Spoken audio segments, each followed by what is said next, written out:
Good morning, everyone. I'd like to call the meeting to order. And welcome to all of the panel members and the members of the public who are here, as well as the media. We're glad to have all of you here and interested. Just as a kind of a recap, our last panel meeting, we focused on furthering our understanding on what families experience throughout the child death review process. So today, I'm honored to welcome the Métis Elder, Gloria Laird, and I would like to ask her to begin this morning with an opening prayer to guide our work. Okay, thank you. Elder Laird is an Aboriginal Resources Consultant at the Yellowhead Youth Centre. So. No, thank you. I was told I had to. I was asked, when I was in a meeting, I got a call asking to provide a bio, and it kind of caught me off guard. I had been taught at a young age that you don't talk about yourself, because that's like bragging about yourself. And so it's always been kind of a challenge for me. But I'll just give you a little bit of background. My family's originally from Gruard, the Lesser Slave Lake area. And my grandfather, Harold Laird, was the Indian agent there. And I would always say to the First Nations community, I didn't know him, I never met him, honest. He married a Métis woman, and my mother was a gardener, and her dad was a Hudson Bay man. He traveled in wagons up and down that area. So I'm starting to feel really old because it doesn't.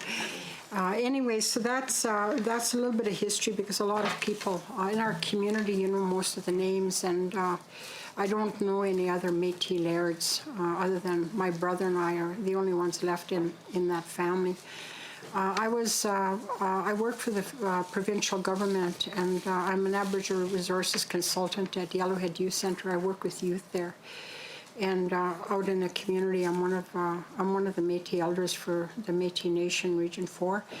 I was actually appointed to 3 different mental health boards, and on the last mental health board appointed a wisdom committee consisting of elders and community people. And Alberta Health Services also has a wisdom committee council.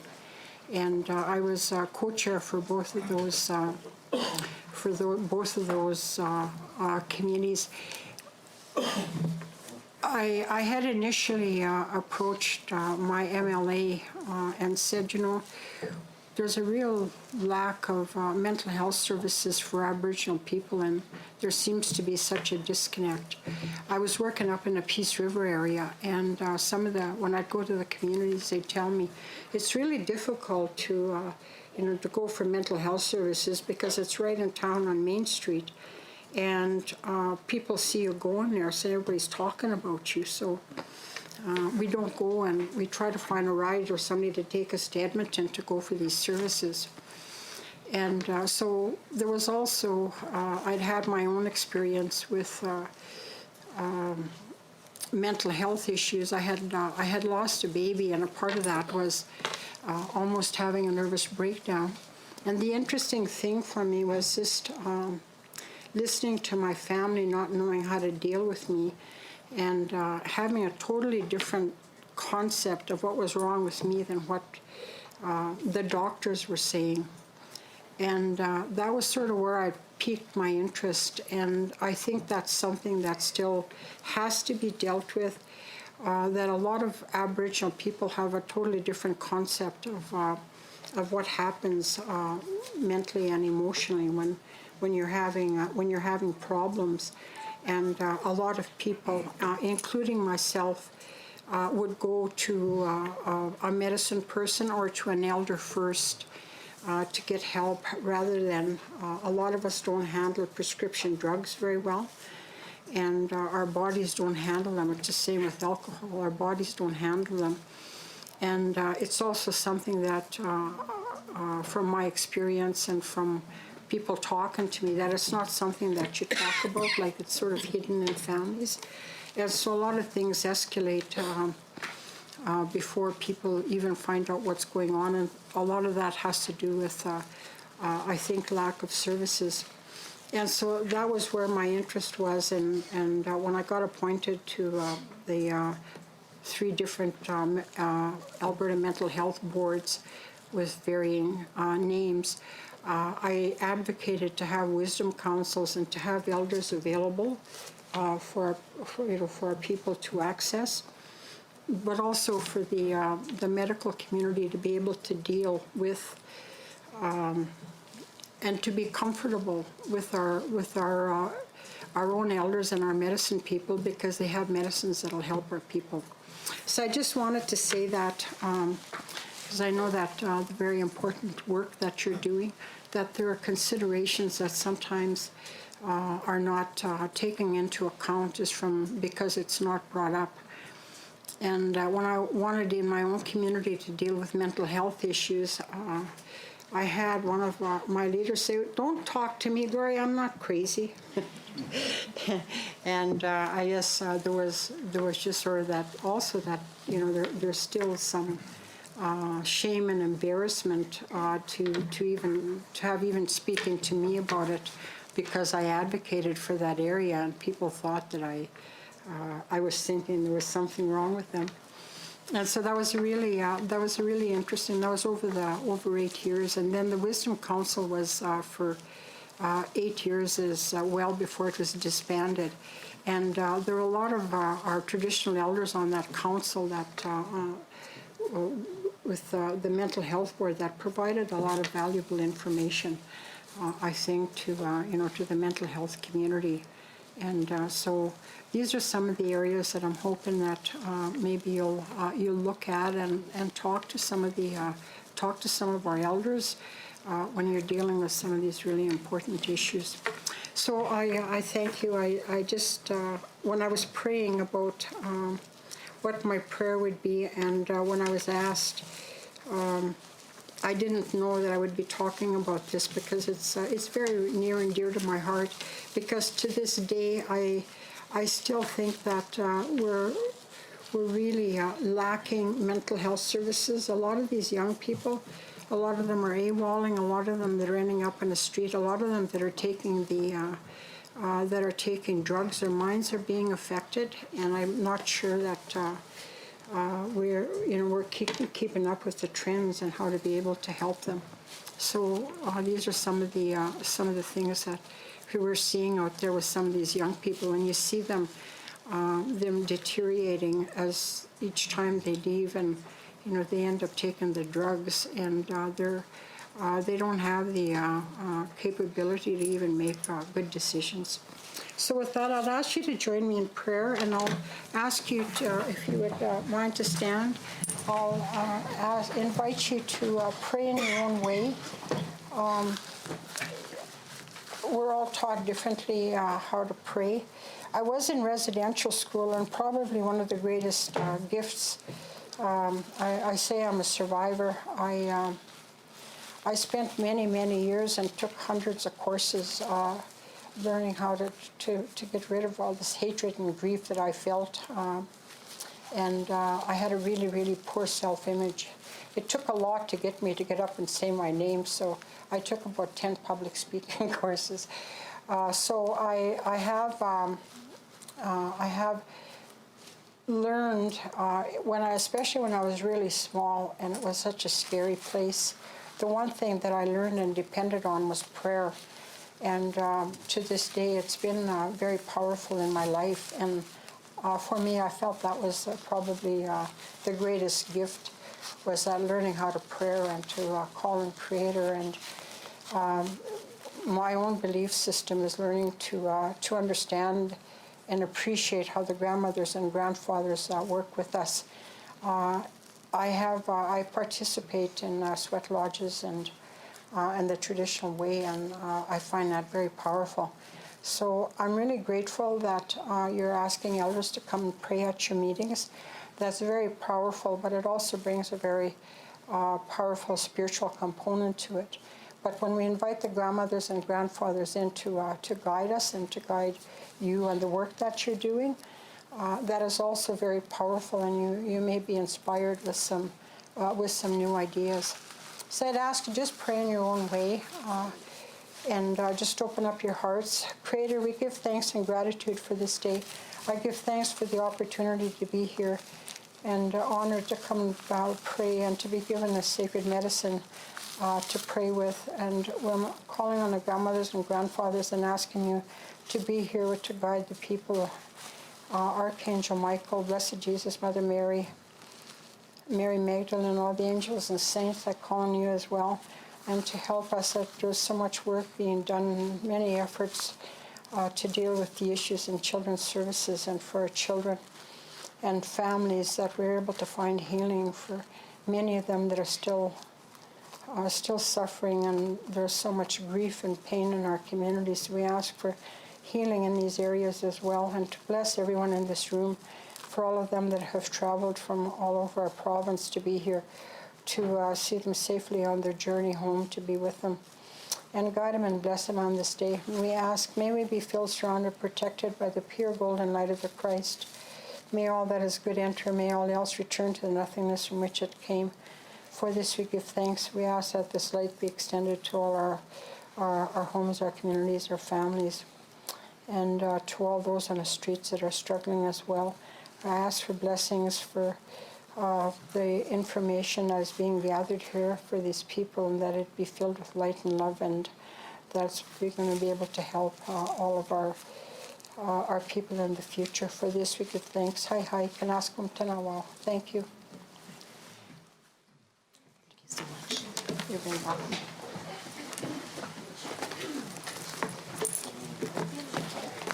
On behalf of our committee, I'd like to present you with this. Thank you very much. Thank you so much. I really appreciate it. Thank you.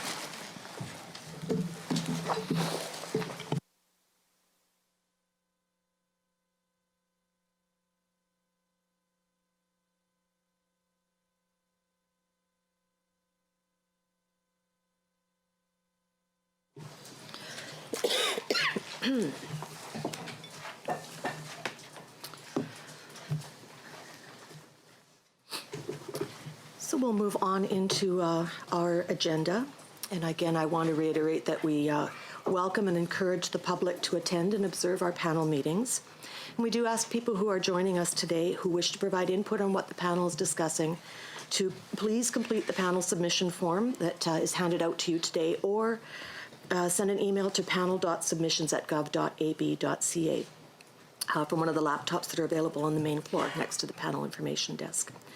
Submissions will be considered at the same address throughout this whole panel process. Our first few meetings have been focused on the current state of the child death review process. At the last meeting, we were fortunate to hear some diverse perspectives on the process and the trauma that is felt by both families and communities from a circle of community people. Today, the Child Intervention Statutory Director, Eldon Block, will provide information about the process in other jurisdictions and the internal statutory reviews. Following this presentation, the Secretariat will provide a recap of what the panel has learned to date to set the stage for a facilitated discussion which will occur this afternoon. This facilitated discussion will be held in the Boreal Forest Room and will focus on two key questions. First, what is still missing? And second, what panel members see as the key issues for the child death review process in Alberta.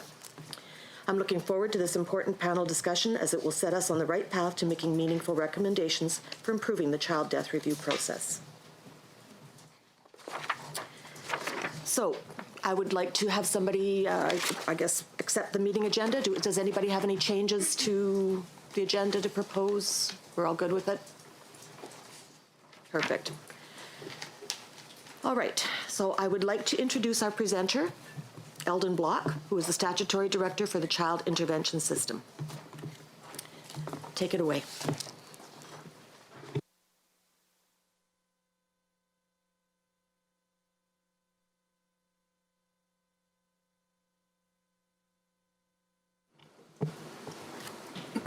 Good morning, and I'd like to thank Elder Laird for her prayer and words of wisdom.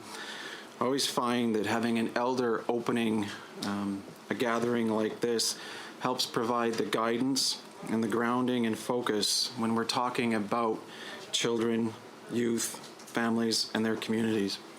I want to acknowledge that we are meeting in Treaty 6 traditional territory. Thank you, members of the panel, for the opportunity to meet with you, to provide you with some information about the work that is taking place and has taken place. And thank you for the work that you are doing, because it is important work. I'd also like to thank our deputy for her support. And you've met Robert Hopkins. He's with me here today. He was the one that presented several weeks ago to you. And some of the information that I'm going to go over will be a recap of what he provided, and also there may be some more specific detail. Since July 2013, I've been honored to be in the role of the Provincial Director of the Child, Youth and Family Enhancement Act, otherwise referred to as the statutory directors.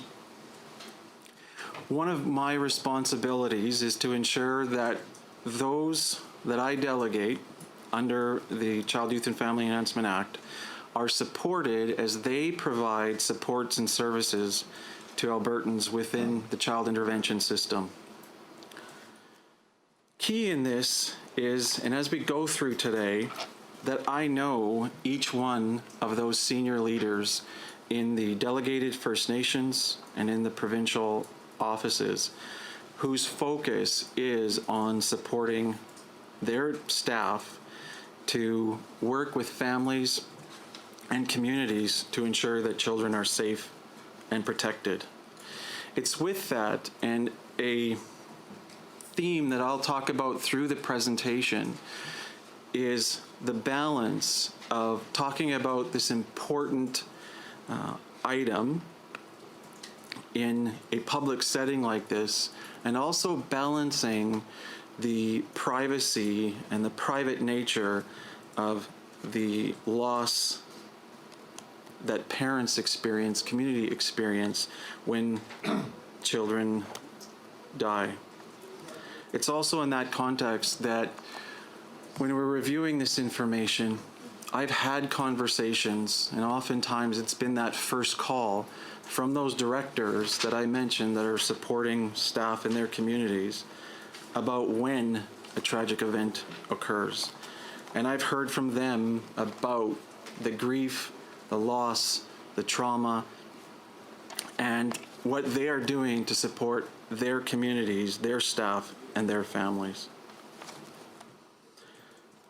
With that, I also have some responsibilities in the area of quality assurance.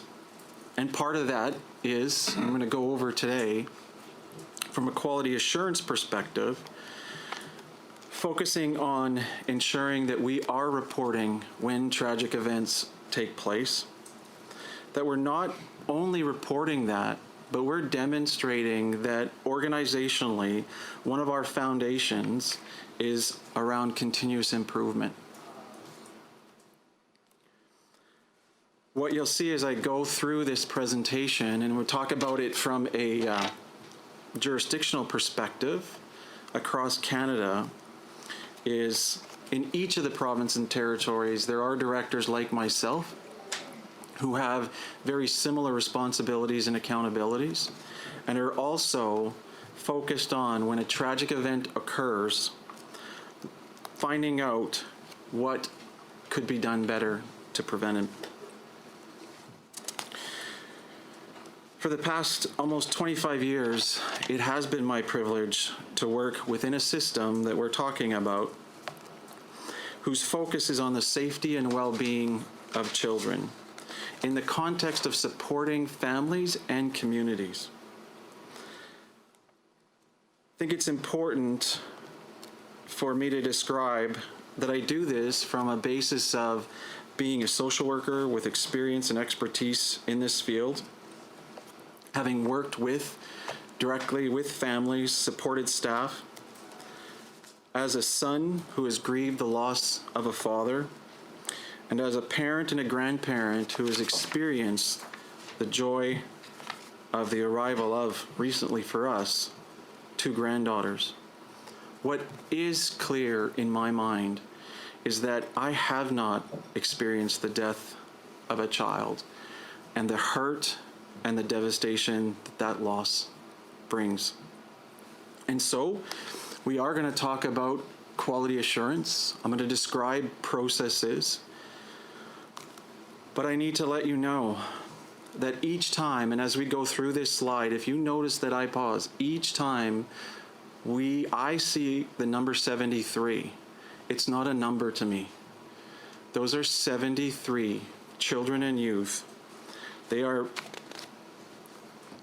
children and youth who are loved and missed every day. And as I'm talking with you here today, my wish is that I would speak and honor them, honor the staff that are there to support them, and come from a place of being focused on learning and improving. In describing that, it's that tension also of being here today and talking in public, of that relationship between the privacy of individuals who are accessing supports and services, and so wisely put by Elder Laird this morning, the services that they need for mental health and addiction. But balancing that against the need for quality assurance, accountability, public reporting. And it's a tension that's very real for me. So as I speak and as I answer questions later on, you may know that I will pause and reflect. Part of that pausing and reflecting is that balance of the private and the public.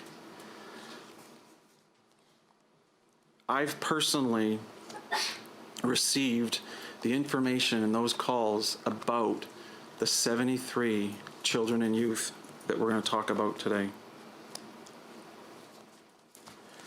I often have the opportunity to talk with frontline staff who've joined our organization, and I'm grateful every number of weeks there are individuals who come forward and are willing and wanting to work within this system. The first thing that I emphasize is that I am grateful every day for the thousands of workers from delegated First Nation agencies, provincial offices, and community agencies who go to work every day on a day like today to support over 10,000 children, youth, and their families. I can't stress enough that this is crucial work. It is complex work, but it is also very rewarding work. And every day, lives of children and youth in Alberta are impacted and families are supported. Again, I'll go back to that tension of the private and public. Sadly, like you've heard and you've had presentations from colleagues of mine in other ministries,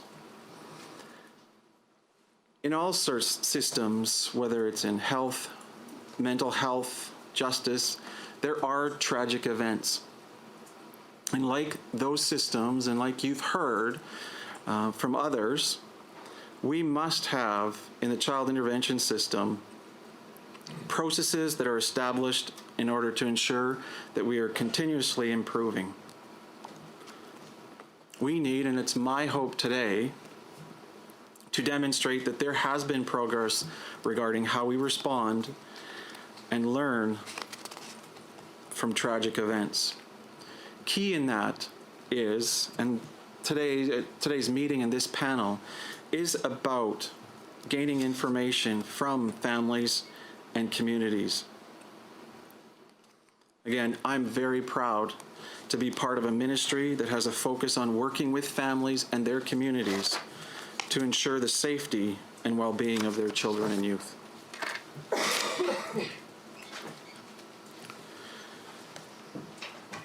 I want to go through and provide a high-level overview of the presentation focus. And the focus is in regards to some questions that have been raised in previous meetings, looking at a high level, what is happening across Canada And I'm going to bring in some information also from our partners south of us about what is the leading practice when it comes to learning from tragic events.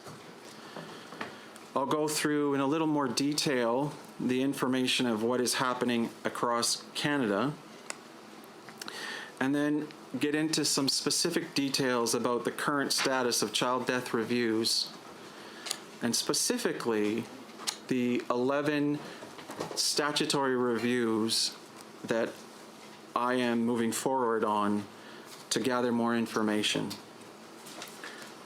I want to end then by talking about, so what are the next steps from here?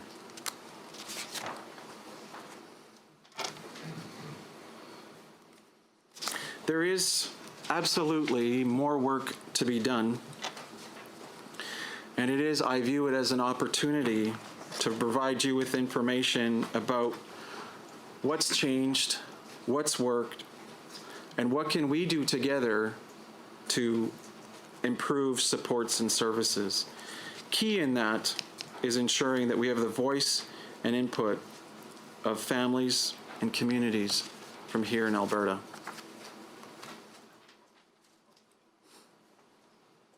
All right. A little different than the headings that I have, but that's okay. I'll walk you through that. I had the opportunity last week to listen to your panel meeting and the presentations that took place. And in that, one of the things that is important to me is reflecting on what I heard and what was presented. And I would describe it this way, as someone that was not in the room, was listening. I got the strong sense that everyone was listening intently, and that the words that were shared and the experiences had a powerful impact. What came through again is, first and foremost, we are talking about children and youth who belonged to family and communities, not numbers. And this morning I will be presenting information in the form of numbers, statistics, processes, procedures, but I do not want to lose that the focus is on children and families. Specifically in regards to the review of deaths within the system, over the last 4 years, I've seen every day how those involved in this review process, people like Jillian and Russ that you met yesterday or last week, do their work from a viewpoint of respect and knowing that these children and youth were loved by their parents, their siblings, and their relatives, and are missed greatly.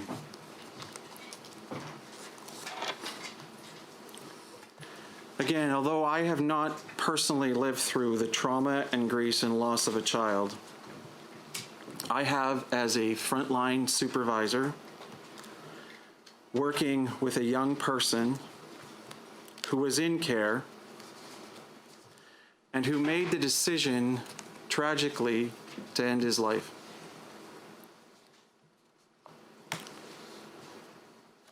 I've had the experience of driving onto a yard and giving that news to his aunt and uncle.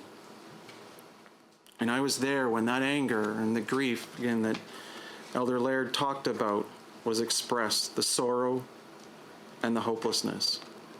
And that will never leave me and does not leave me each time I am made aware that a family, that a parent, that a community has lost a child. One of the things that keeps me focused in this role are principles that have been developed by frontline workers, delegated First Nation agencies, community, Indigenous communities. And those principles are about honoring the Indigenous experience, recognizing the expertise they have. And I'm grateful to hear Elder Laird talk about working at the youth center with community youth and recognizing the importance of traditional medicine, ceremony, language, and culture. The key that she focused on around the guidance and the importance of elders. The other principle that is grounding, and these are the principles that every day workers are working with families in Alberta, and I believe they apply to me also, and that is focusing on preserving the family, believing that families, that children and youth should be safe, must be safe, living within their families and their communities. It's also recognizing that all families have strengths and resources.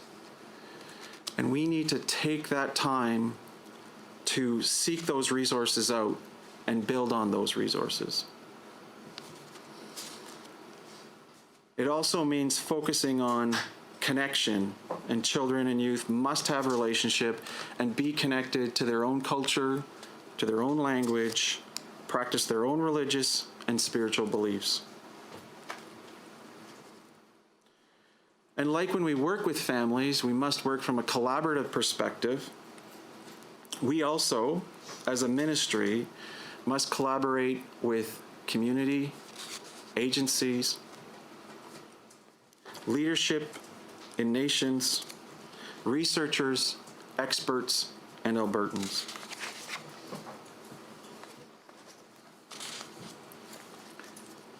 A lot of what I'll talk about today from a quality assurance perspective is focusing on a principle of we need to be focused on continuous improvement.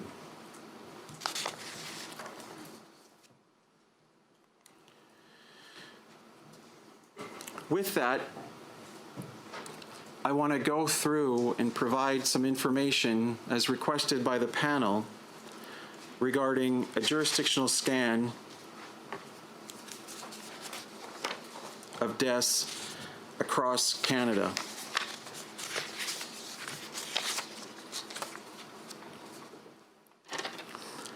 Information from this, or for this, has been gathered from my colleagues across the province and territories, from websites, and also from previous scans that have taken place. And one that I'm going to refer to later on, and you've had as a part of your package, is the Internal Child Death and Serious Incident Review Process Report, the working group, and really the foundational document that we've used in the development of our death review process.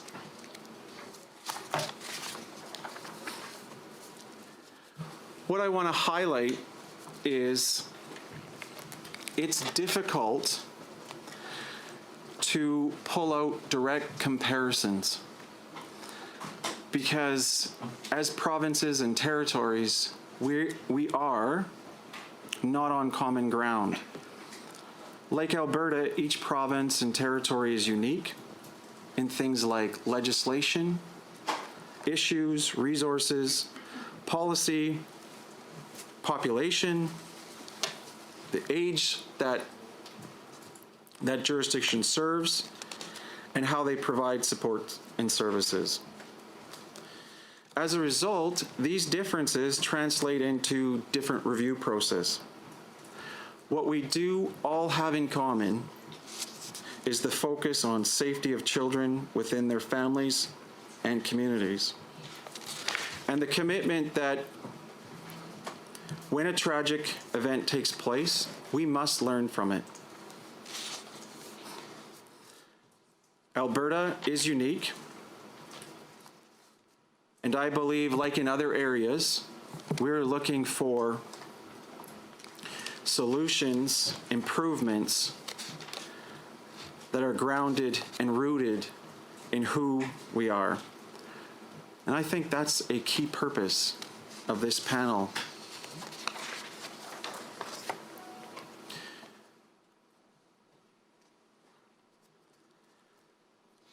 In this slide, what I want to highlight is pulling out a high-level comparison using the provinces from British Columbia to Ontario. So again, from a broad perspective, the agreement is when a death of a child occurs, we need to learn. And we need to share that information like we've done here, gather that information. When you look at this slide, what you'll see in terms of a reviewing body, and I'm talking now about the internal review of a death. So in British Columbia, that rests with the regional director. In Alberta, myself as the statutory director. Saskatchewan, it's a quality assurance unit. Manitoba, a quality assurance unit. And then Ontario, Children's Aid Societies. And again, how they do it differs. And it's important to look at that information. It's also important to look at structurally, what is it that those jurisdictions focus on? And as you'll see, in British Columbia, they review the deaths of children receiving service and those who've had involvement within 1 year. Saskatchewan is the same. Ontario, likewise. In Alberta here, the authority that I have is to review the deaths of those children receiving services. For those children who die within 2 years of receiving services, as you've heard from our provincial advocate, that is within his responsibility.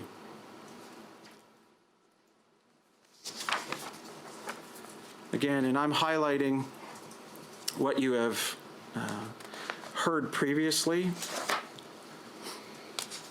and that is, here we have a map of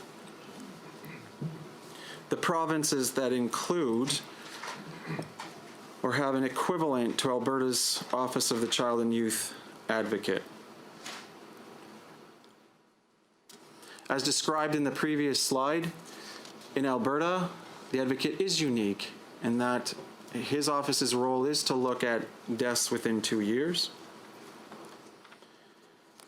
And his office is responsible in reviewing those deaths to provide us with recommendations of how we can improve our supports and services.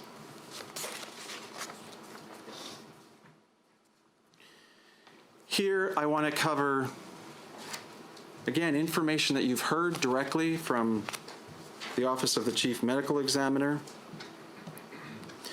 and demonstrate for you the provinces where the child medical examiner or the medical examiner or coroner not only has a child death review mandate, and in Alberta specifically, we are required to notify the Alberta Medical Examiner's Office if a child dies in care. But these offices also have review processes that include a broader representation that may include law enforcement, child protection, local public health, Crown Attorney. It's at this point that I want to touch on leading practice.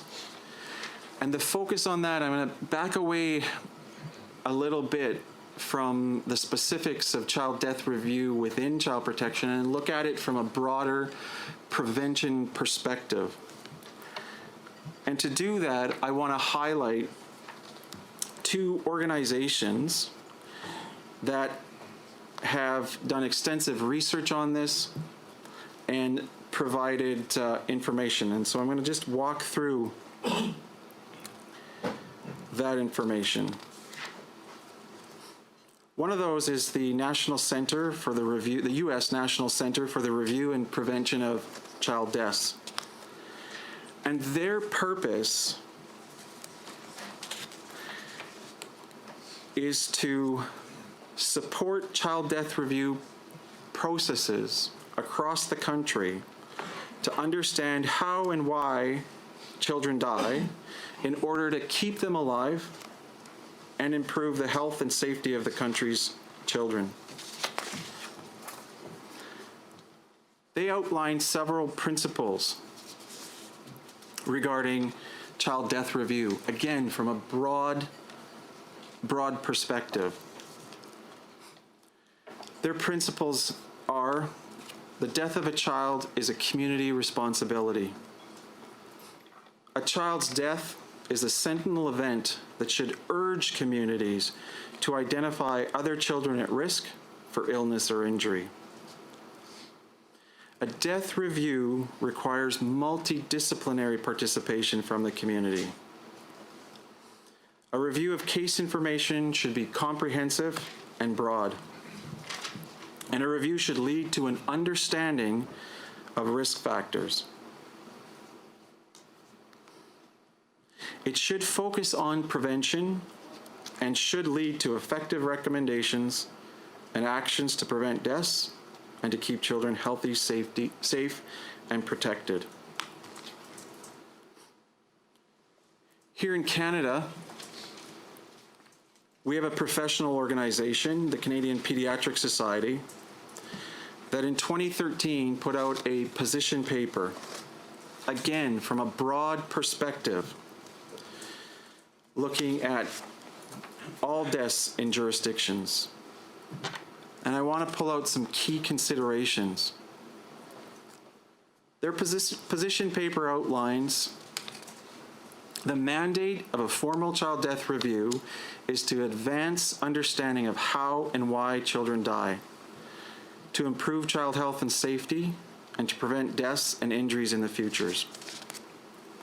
Areas in which a child death review has provided valuable information and or intervention include things like sudden death infancy, unintentional injuries, and they identify that that is the leading cause of death in Canadian children and youth, 1 to 19 years of age. Suicide in youth, and deaths due to homicide or child maltreatment. They demonstrate that when information is collected systematically using common definitions, information regarding the deaths of children and youth can help with understanding the scope of the problem. Information about the context of a death can inform potential prevention or intervention activities. A child death review can improve mental health best practices, child welfare policies and procedures, legislation, and education.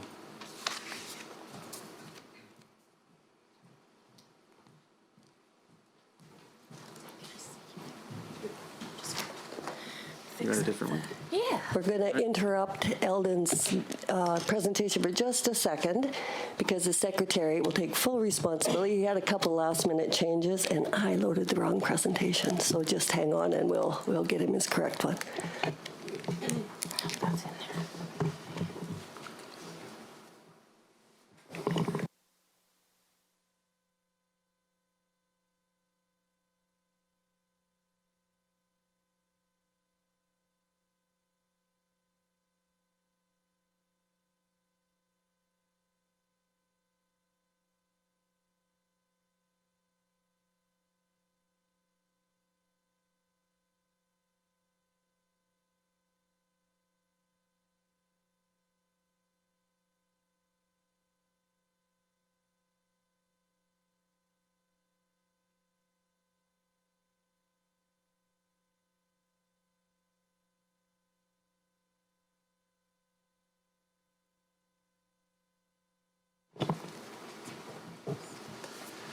In Robert's presentation several weeks ago, I believe that you have seen this representation of child death review mechanisms in Alberta.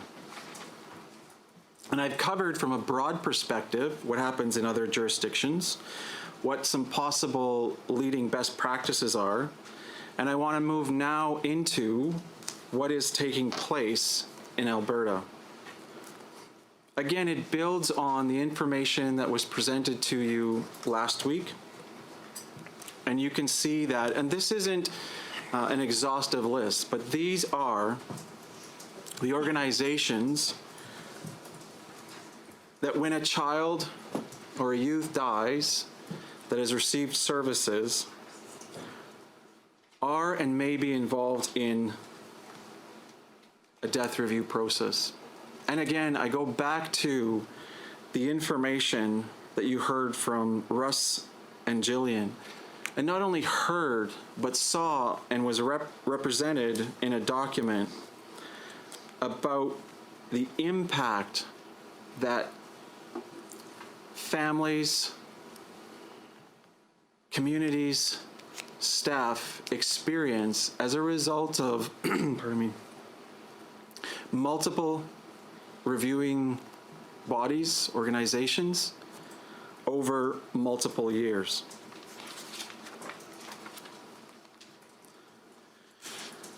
Within that context, I now want to go specifically into providing you information about how we got to where we are in terms of reviewing the deaths of children and youth within child intervention.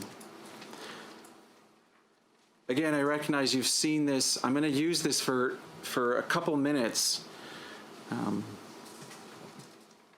to ground myself as I talk through and provide information to you about how this was developed and who was involved in the development of it.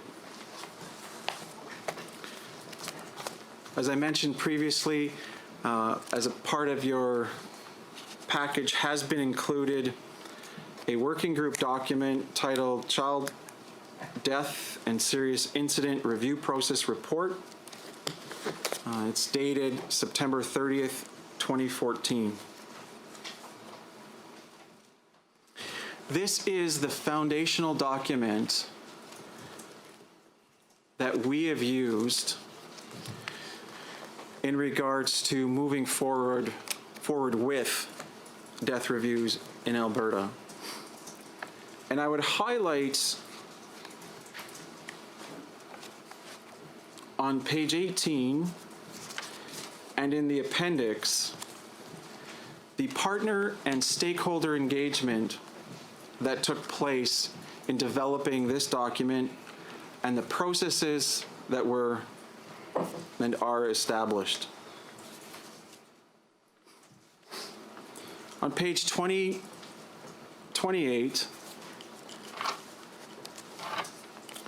there's a table that summarizes the reference groups that were engaged in the development. And those include Indigenous partners and organizations, quality assurance experts, some who are members of this panel, delegated First Nations agencies, directors, provincial directors, Office of the Child and Youth Advocate, the Family Violence Death Review Committee, and Office of the Chief Medical Examiner. What I'd highlight there is the input that they provided. And again, those are themes that come out in last week's presentation.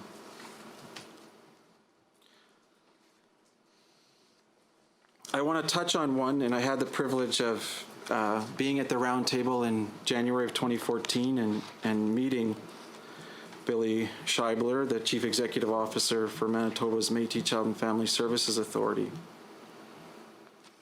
And her words strike me as very important. Her highlights and the input she provided were that in doing this, we need to make sure that we're honoring the spirits of those children by telling their stories, which is with as much accuracy as possible and with as much purpose as can be given to these tragic losses.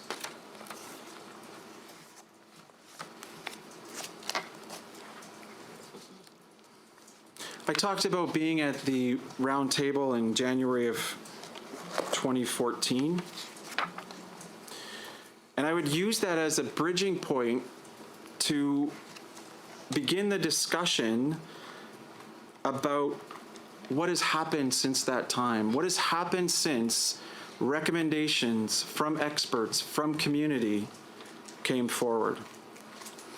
So in April of 2014, the ministry accepted recommendations to develop a robust and transparent internal child death and serious incident review process. This was grounded in amendments to the Child, Youth, and Family Enhancement Act, Bill 11, which came into force in May of 2014. And in there came the legislated authority for me as the provincial director to call an internal review. And with that came the accountability to ensure that any findings, and if there were any recommendations, that those must be publicly reported.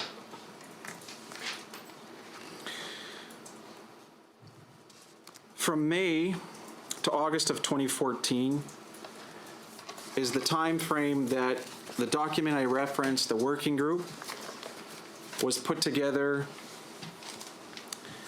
with the support of experts in policy, practice, with information from community experts and research. That report was completed in September of 2014. And you have met representatives from the Council for Quality Assurance. They also had input into this document and provided feedback. In December of 2014, this process was approved, and it was in December again in 2014 that the process map that you see on the slide was published on our website.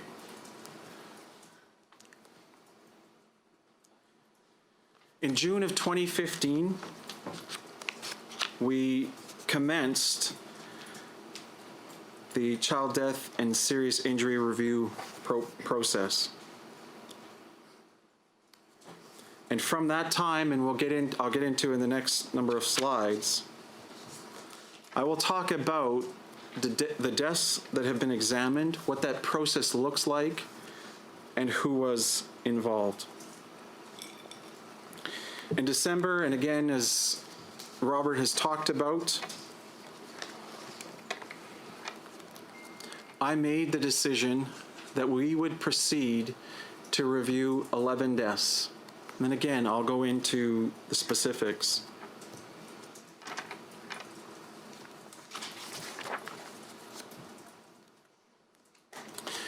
What I want to highlight also on this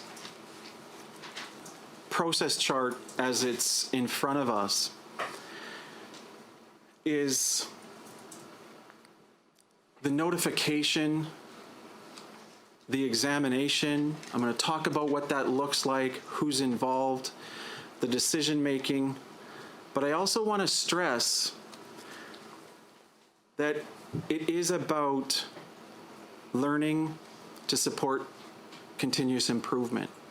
And it's not a closed system approach. So as we walk through the numbers and I talk with you about how we came to the decision to look at the 11 deaths, what I need to emphasize is that at any point in time, if new information comes forward, and in my experience, there are times that it does, the process of examination and looking at those deaths can and will happen. And that's not unlike other colleagues in other areas like the Advocate's Office.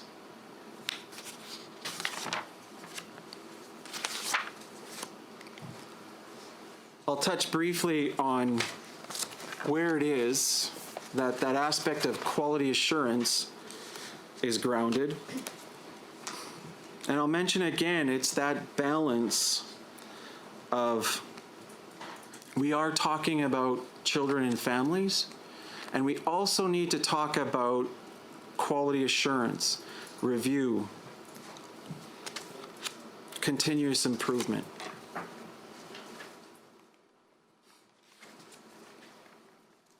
I've highlighted in that process chart, and I just need to go back to it.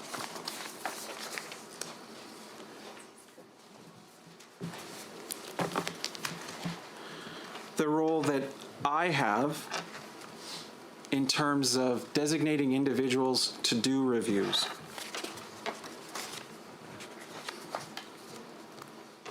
And again, the purpose of those reviews is around continuous improvement.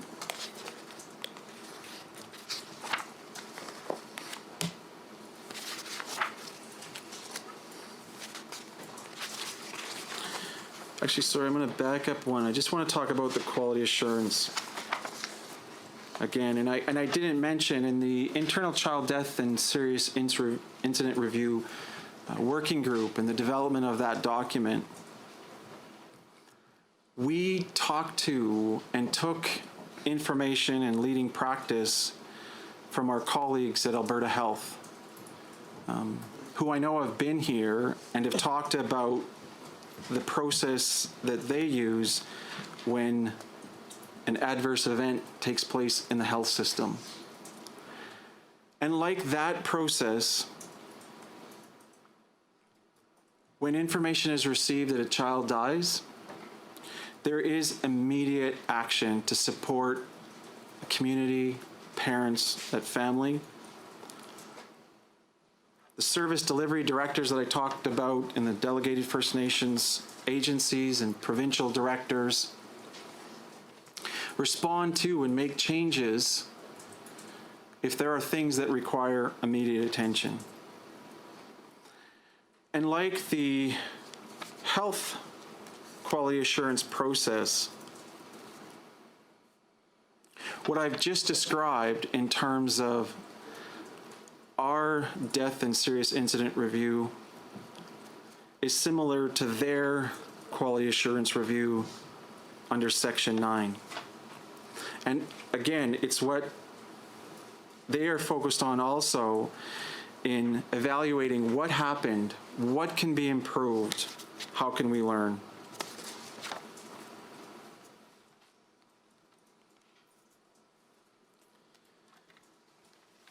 I talked earlier that we would get to information regarding the current status of child death reviews.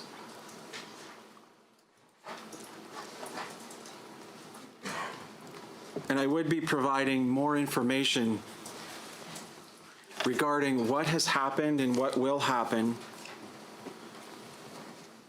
in terms of the reviews of those deaths.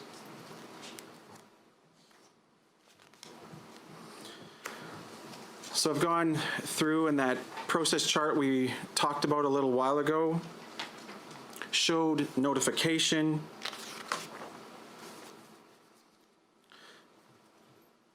and also talked about an initial examination. I want to walk through, when we're describing that 58 initial examinations have been completed, I want to give you some of the background of how that takes place and what that involves. It involves gathering file information from our electronic system, from the file. And it's people like Jillian, who you've met, and her colleagues that do that. It also involves going out and talking with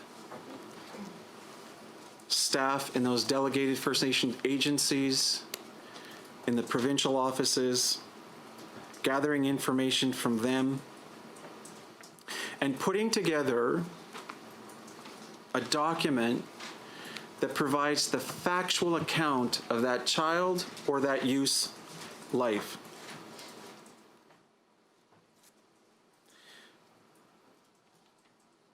I'll describe that sometimes those initial examinations are completed within 2 months, and other times it can take 12 months and potentially longer.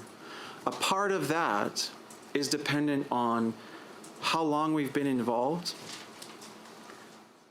and it also involves making sure that we're aware of what is happening in that community, what is happening for the staff and family.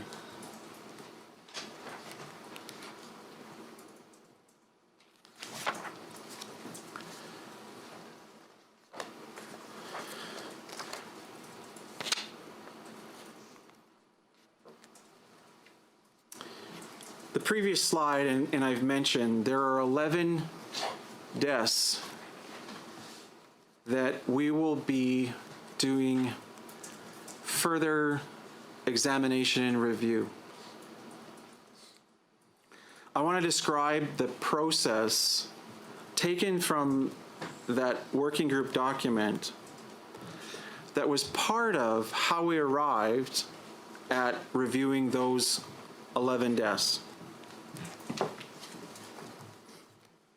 I'll then get into and walk you through what will take place going forward.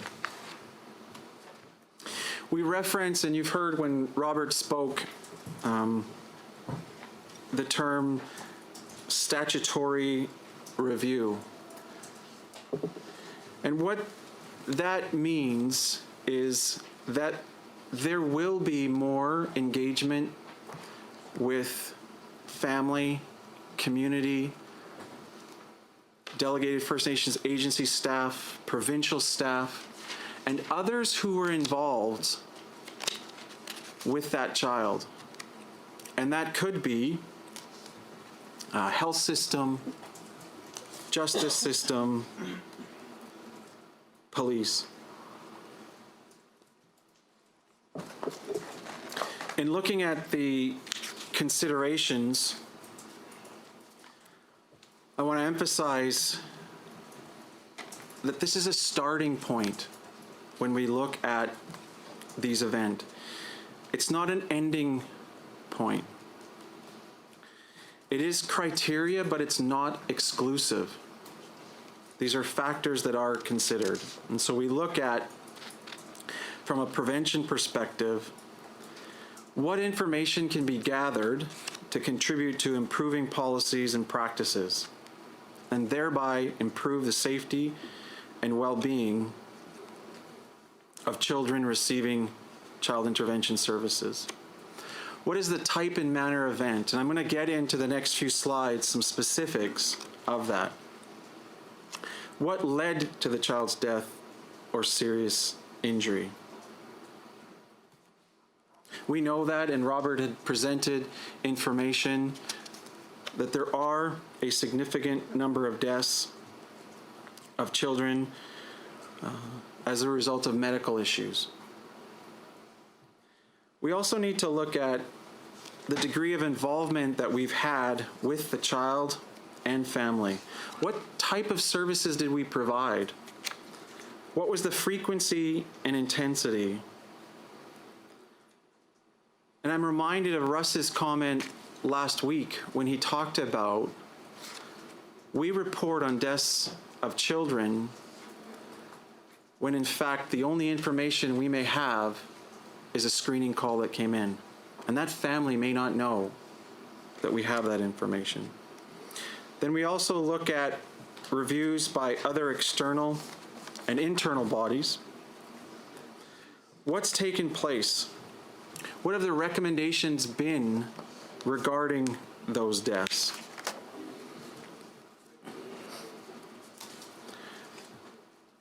There are also other criteria, and I'm going to talk about that when I talk about and provide you information regarding the 11 children.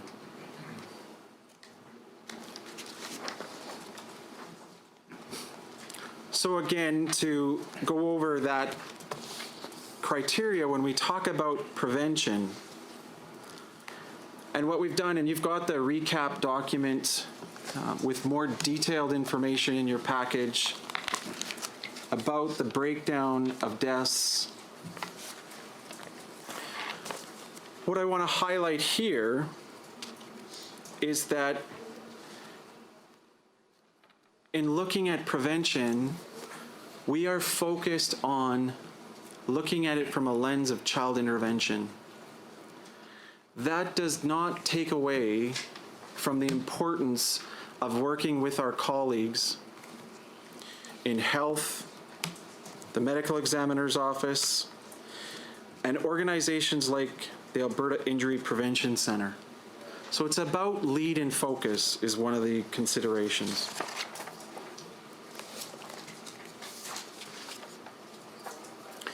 I talked about the type and manner of event. And here what you see is the information we had as of December 31st, 2016 regarding the 73 deaths. And what I want to bring us back to again is that this is not a closed system. As information, if we get more information as a result of the type and manner being confirmed, again, that does not mean that we won't then look at those deaths more comprehensively.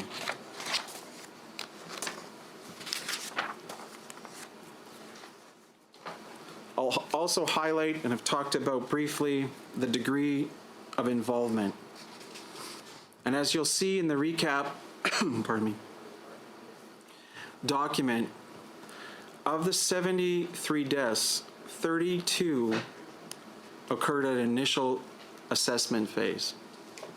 What I'll describe in more detail in a few minutes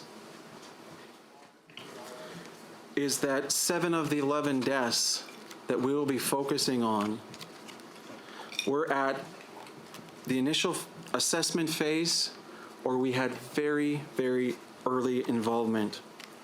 And those involved infants 1 year and younger. And we need to look at how are we involved with those families? What information did they have from our partners? What information did we provide?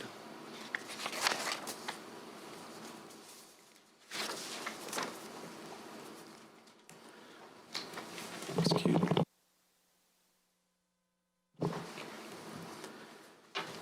Here I'll highlight that all 73 of the deaths have been reported to the advocate's office. And as Sarita went through last week, she identified the number of recommendations and the work that we are doing to follow up on that.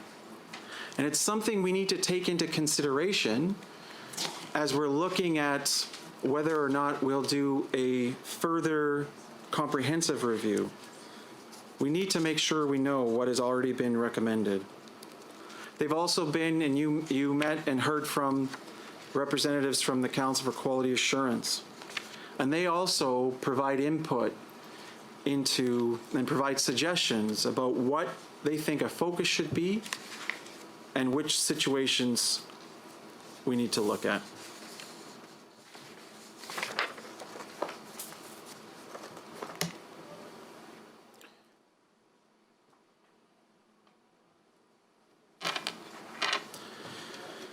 So again, and I talked about the initial examinations that have been completed and the process that's involved in terms of staff going out and meeting with the directors and their staff who've been involved. And in fact, that document, that child's life, that youth's life portrayed in that document is not finalized until the director of that provincial office or region or the director of the delegated First Nations agency signs the document off. They and their staff know and we wait until they sign it off. That it is an accurate reflection of their involvement with that child or youth.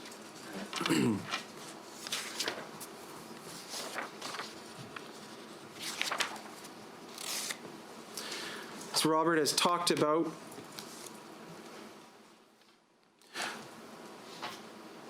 "11 deaths will proceed to further statutory review." And the purpose is about systemic learnings. It is about where can we improve. I want to talk about those 7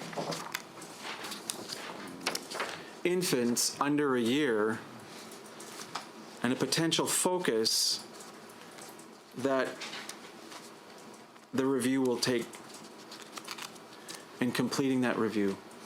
And I'll do that in the context of when you look at all the recommendations that have been identified and provided,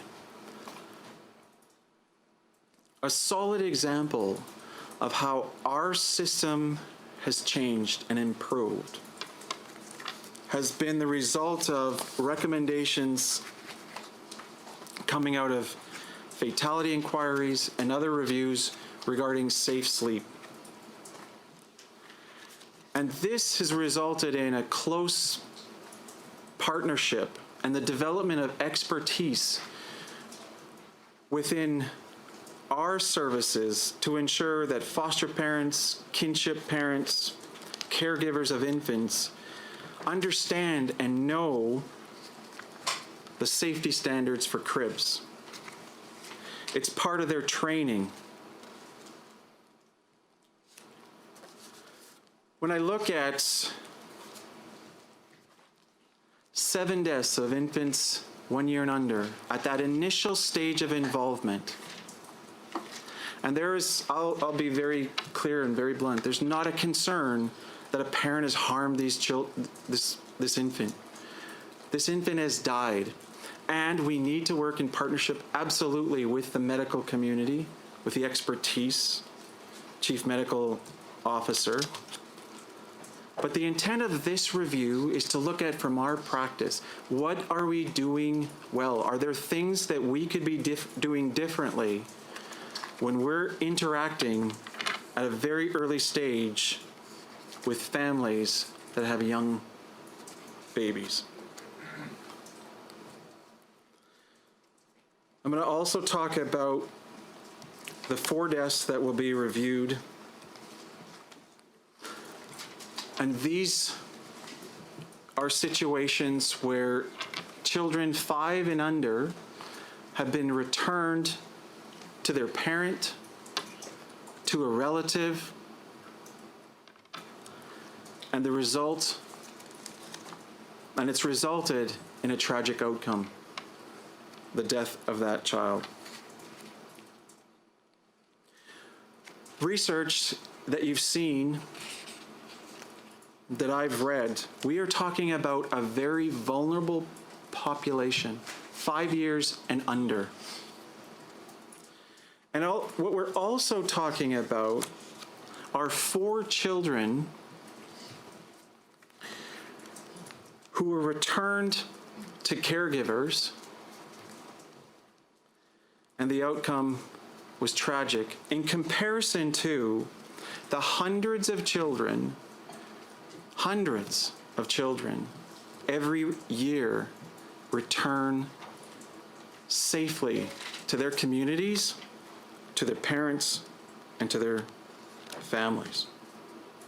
So the focus is I believe we owe it to those kids to look at what involvement did we have? And was there anything that we could do differently?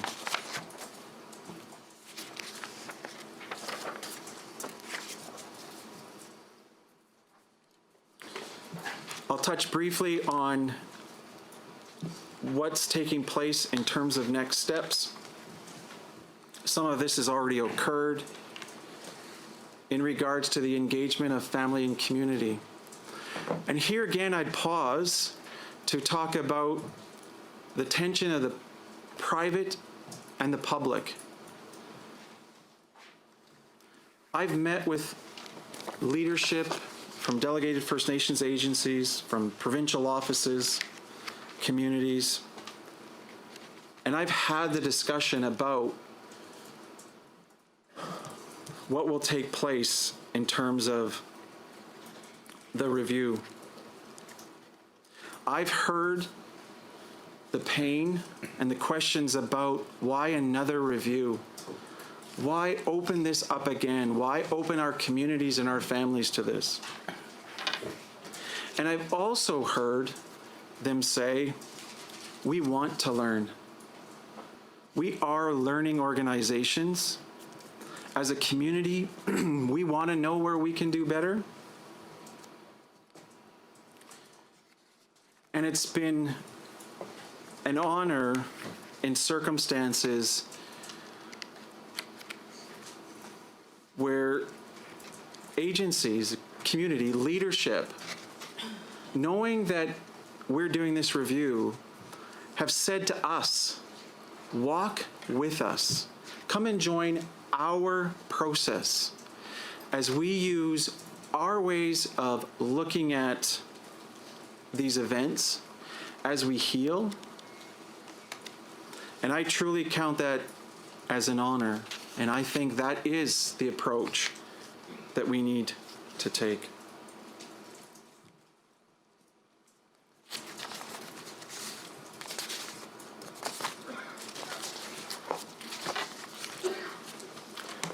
I'll highlight that as those reviews are completed, that information is gathered, my commitment to them, the directors, their staff, is that before any recommendations are put forward, I will ensure that they are involved meaningfully in the development of those recommendations. They have to mean something for that agency, for that community, and ultimately for children and families. It is about walking together.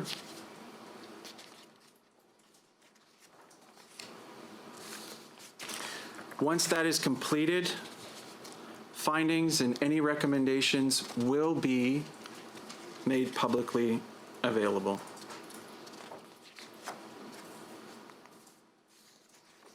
Oh, I got ahead of myself. So again, to summarize, this process is about improved health and safety of children. It is about working with families, communities, partners. And it is ultimately about continuous improvement of the child intervention service system.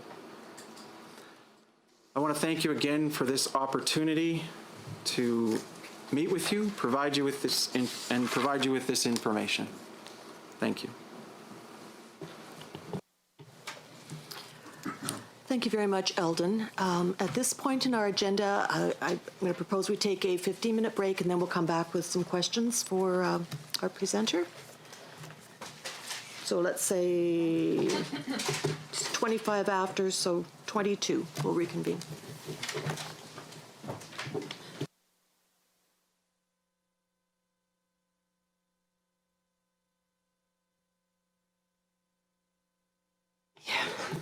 All right, my time is officially 10:40, so I think we're going to call the meeting back to order. I've got a long speakers list already begun. And I just wanted to remind everyone that there was some repetition in this previous presentation by Eldon, but it was largely, we had invited him back or invited the department back to make this presentation again, because this is what the committee had requested after our first meeting, that they had still some questions to ask and some gaps they wanted to fill in. So hopefully we'll get an opportunity to do that over the next few minutes with questions. So we will start first on my speakers list. We're not going by shoe size, but we'll go with Jason. I have tiny feet, Madam Chair.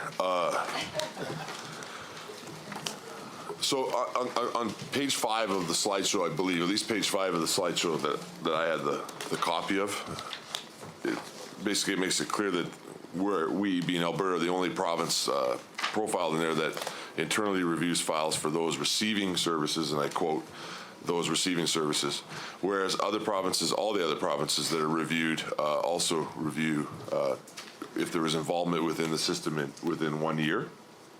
So my question to you is, does your department track and review the deaths of children who have recently been involved in child intervention services?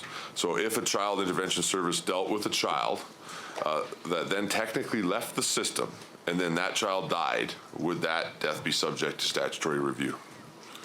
Under the current structure, it is not, and that authority to do that is with the advocate. So the notification, it's the advocate that becomes aware of children that die and have previously received services. So it's his authority. So it is tracked. It's not done by us, and the reviews are not done by us. What would need to change in legislation for those deaths to be reviewed by you? Well, there need to be two changes. There need to be changes in the Advocates Act and in our Act. Legislative changes. Right now, the way the legislation is written is that the authority and accountability is for those children receiving services. Yeah. Well, this panel's been hearing about various death review processes all across our province, different bodies that do different processes, and for me, what I'd like to hear, and maybe there is no answer to this, but when a child in care dies, who is ultimately responsible for seeing those reviews through to completion, making sure they don't stall out, and getting that process done? Who's ultimately responsible? In regards to children receiving services, that is the responsibility of my office. I'm done my follow-ups, Madam Chair, but I'd like to be back on the list if we get more time, and I'll, of course, cede some time to somebody else. Nicole. Thank you, Madam Chair, and thank you for the presentation. In the conclusion, you had made a comment about involving, making sure that there was people involved meaningfully. Can you elaborate on what that means? Sure. I would describe that a large part of that is working with oftentimes the staff that have relationships with those families where children have died, and asking them about how can the communities that they're from, the people that were involved in their lives, how can they be involved? And, another example would be the leadership that delegated First Nations agency directors provide. They lead that approach. These oftentimes are small communities, and we need to look to them to tell us how we should go about this process and what that looks like, and heard last week about ceremony and tradition and language. So it could be all of those things. And the same could happen with any community, whether it be here in the city, rural.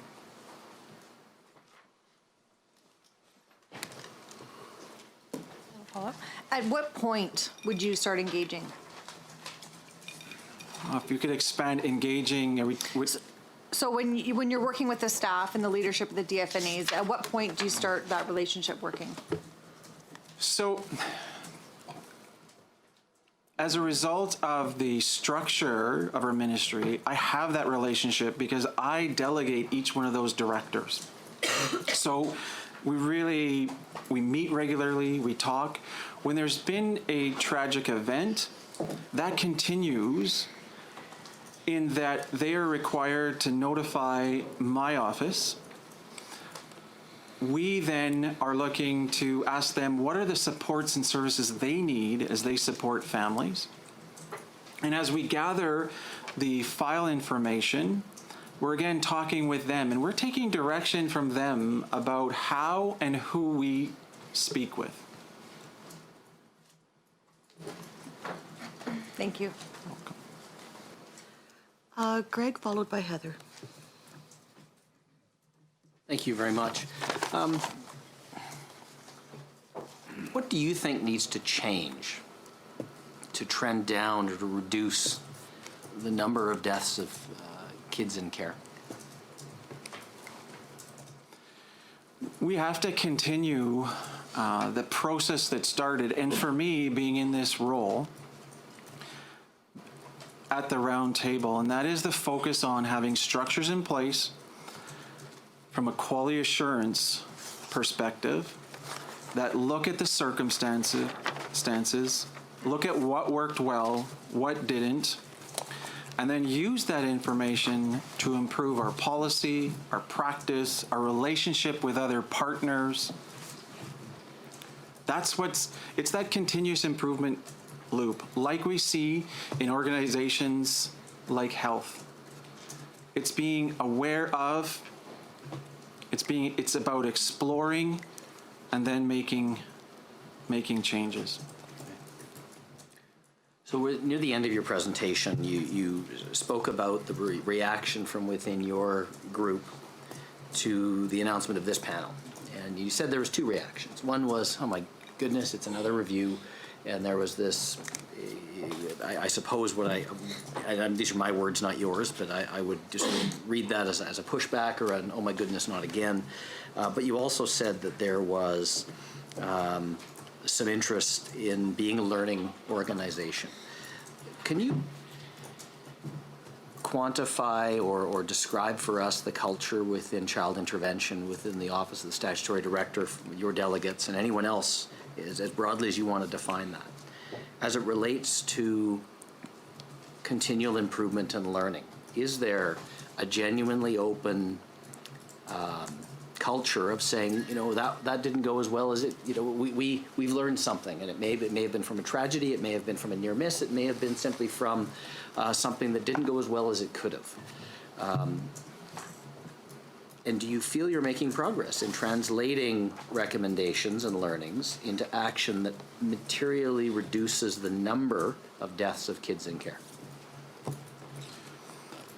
I would go back to where I started, and a key principle that forms the basis of frontline delivery with children, youth, and families, and that is that aspect of continuous improvement.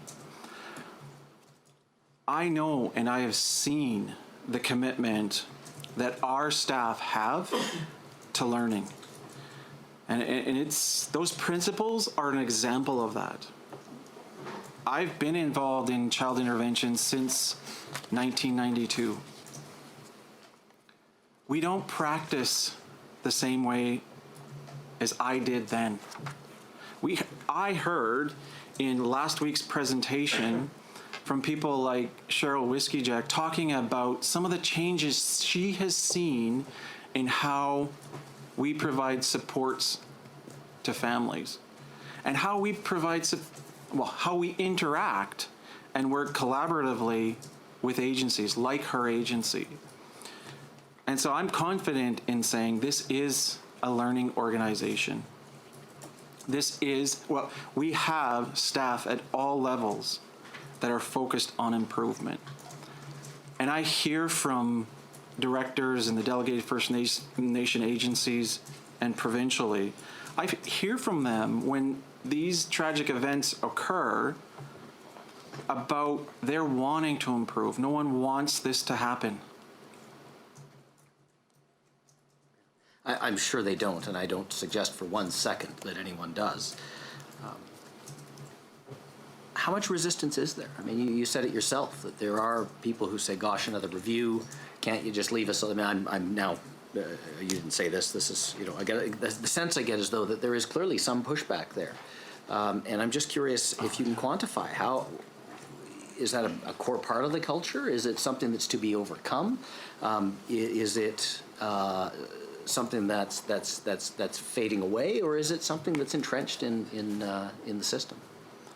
Yeah, I appreciate the opportunity to respond to that, because the intent of my comments were in the framework of a family's experience. A family's experience and a worker's experience supporting that family.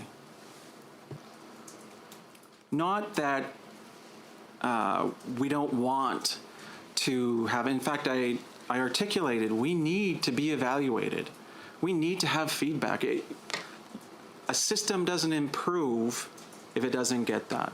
So the context that I was referring to is what has been described in the roundtable, was talked about a little bit last week, is a consideration to look at how many review bodies do we need in Alberta and what is the impact? Not that we shouldn't have review bodies.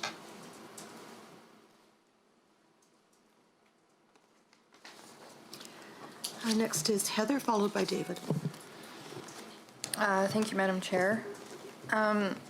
So I'm trying to wrap my head around. There's quite a few different bodies that do the review and then do the recommendations based on the review. And so my question is what if you have a review body that makes recommendation X on a file, and then you have another review body that makes a recommendation on the same file that's Y, and they contradict each other? Does that then mean that they are then non-applicable because the lens is different, and so you can't implement either recommendation because they won't work together, or I don't know if I'm explaining this properly, but is it just become like, well, we can't implement recommendation X and we can't implement recommendation Y then because they're contradictory? Yeah, I think you've described that element of ensuring that we're looking at all the recommendations that have come out and exploring the context, because it's not, in my mind, it's not an either or. It is about, and again, I go back to what Sarita talked about last week. It is about using leading research and evidence regarding making recommendations. That smart approach that says, like, are these specific? Will they make a difference? Can we measure them? I think that has to be the focus. And what you've described is if and when that happened, would be a real tension to work through. But in my mind, it's like the process chart we talked about. It's a flow. At that point in time, maybe they aren't acted on. Who knows what comes forward in terms of other information that may change it. So I guess in follow-up to that, like if we're looking at the safe sleep components with the 7 files, and we're talking about using that research-based analysis,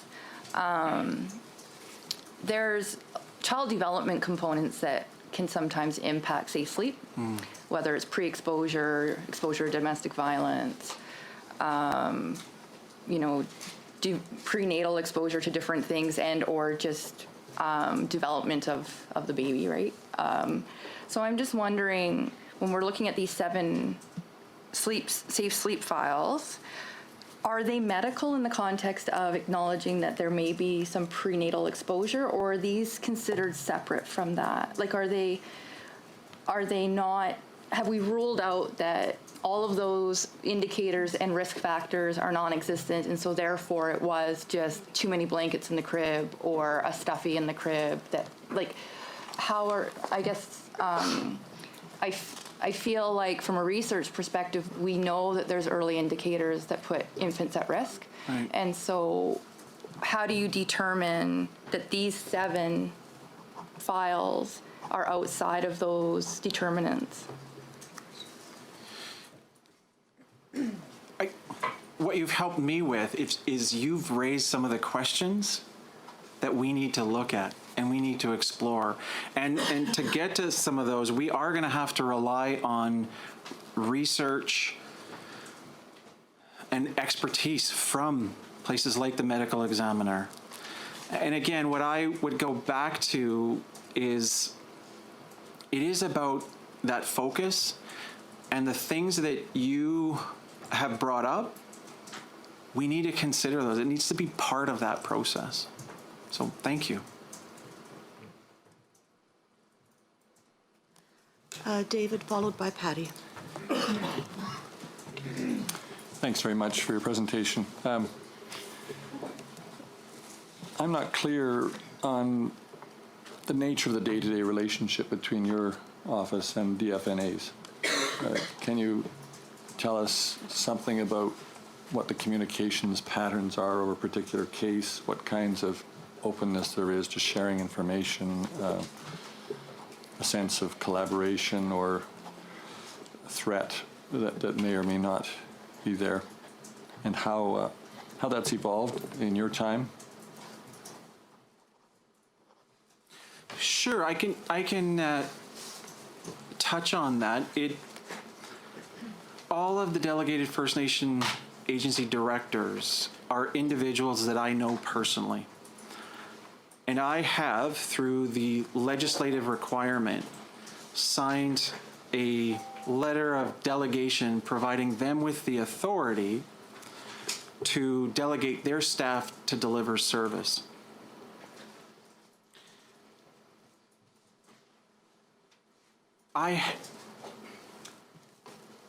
I trust their ability. I know them. And I would describe that I've learned, it's a perspective of I learn a lot from them. So it is absolutely a collegial relationship. There are some accountabilities, but those accountabilities are not any different for a provincial director. And I know each of the provincial directors, and we meet regularly. And I have regular communication with those directors. I would describe it as a very good relationship and positive. And in relation to recommendations for change, do you have a role in overseeing the implementation of change with DFNAs? When recommendations come out, and it's an area that I do have a role in, it's led by my colleague to the left of me, and the delegated First Nations agencies and the provincial directors are all involved in that process. And accountability, is that more federal or is it provincial for making the changes or the recommendations, fulfilling the recommendations? That's you. Joni Brodziak, I'll attempt to answer that. I think it's not dissimilar from a question last week related to this area. And it certainly speaks to a need probably for more clarity around how DFNAs operate versus how provincial directors operate and how because I think that's underlying the query. All this to say that when the statutory director delegates a delegated First Nations agency director, they're required to follow the legislation. Through contract agreements with their boards, they're required to generally follow provincial policy. Having said that, they are also sit at the tables that helps reshape policy and practice. And so they are a part of the ongoing evolution, not dissimilar to provincial regions, with the exception that their funding comes from the federal government. And as been pointed out, there's some challenges with that funding and challenges with access to the other support services that may typically be available when you're not on a First Nations community. But more to come on DFNAs for sure.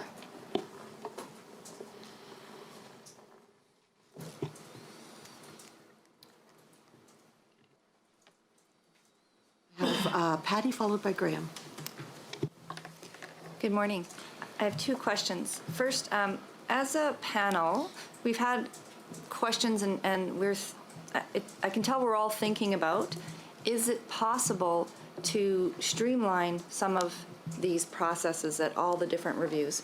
And so from your perspective, what are the pros and cons of bringing together the quality assurance and the stat director reviews are both paper reviews. From my understanding, they're looking at the same evidence, the same files. Can you talk to us about the pros and cons of bringing those two together and collaborating? I'll start with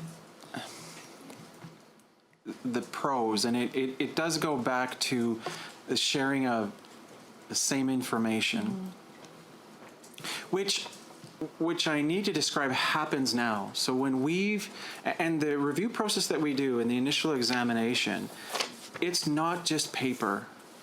It involves going out and meeting with staff. And the documents that are created, I mean, that is shared with the advocate with fatality inquiries. And so pulling things together, I think, from my perspective, the value in that is looking at all deaths, like has been described by the Canadian Pediatric Society, and that larger scale, what can be done across systems for prevention. I would describe, and I can only speak for our organization and quality assurance, I think there always needs to be, whether it's in the health system or our system, internal mechanisms for reviewing our practice and improving. And I think that's consistent in other professions. Okay, thank you for that. And my second question is,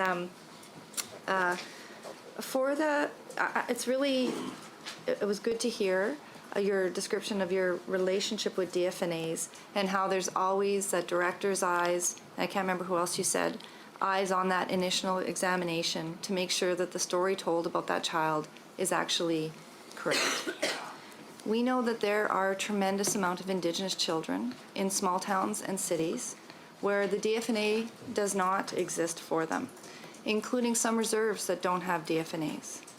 What Indigenous eyes and perspectives see those reports and ensure that there is an Indigenous lens on the initial examination and helps to determine whether those go to stat review?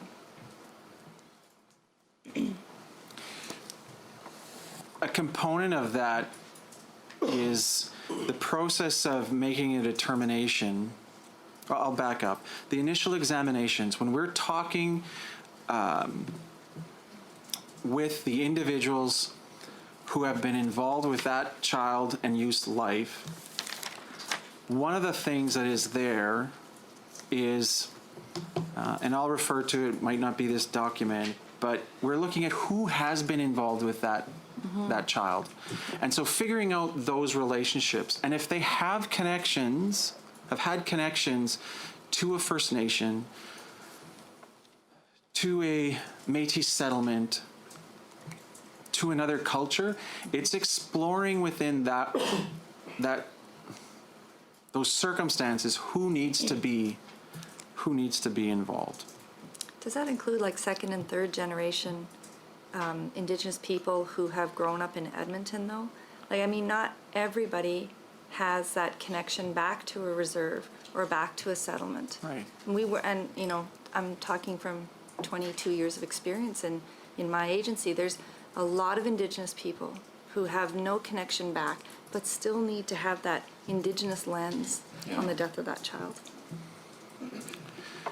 So I think, and what comes to mind is when last week Cheryl Whiskeyjack talked about, and Elder Campbell talked about working with those families, seeking out and getting input from them. It's also when we're looking at these deaths and making determinations about whether a further statutory review would take place, it is involving Indigenous community connections. So staff from there, involvement of delegated First Nations directors and others at that level. So it's at that, at the child, the family level, but also at a policy and more practical level too. Graham, followed by Bruce. Thank you, Chair. Some of the main concerns that we've been hearing is in relation to privacy and information sharing in Alberta's Child Death Review. Which jurisdiction do you find strikes the right balance between privacy and information sharing? And do you see any opportunities for Alberta to improve the ways that information is shared during the review process? Well, I'm writing that down because what I'd like to ask is for some time to reflect on that, look at the material that's been provided, and have some more conversations with my colleagues from the other provinces and territories.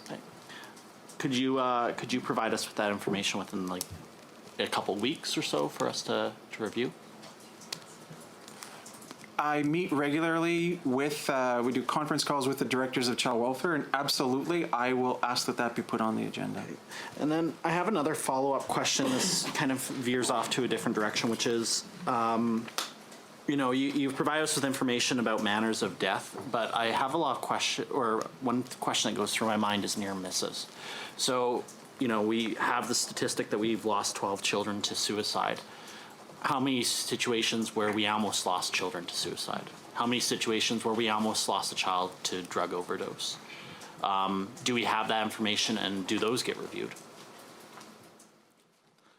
So what I can provide for you today is that we do, what's reported to me are serious injuries. And you'll notice in the working group document, that document is about death review and serious injury. So yeah, we do have that information. Okay. And it will form, as we move forward, this is a work in progress. The same things that I've talked about how we review deaths, we'll apply that lens in terms of a learning approach for serious injuries and incidents. Okay. And if I may beg the indulgence, Chair, just for one final follow-up as well, too. You provided us with quite a bit of information in relation to age groups of children who die in care and the manner in which they die.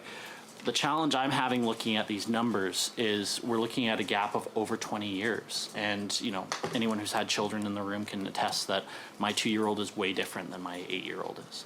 And so I'm wondering if there's more of a breakdown of manner of death between the different age groups, because things that I would like to know is what is the youngest age that we're starting to see suicide? What are, when are we stopping, or when do we no longer see accidental deaths and start seeing more drug-related deaths?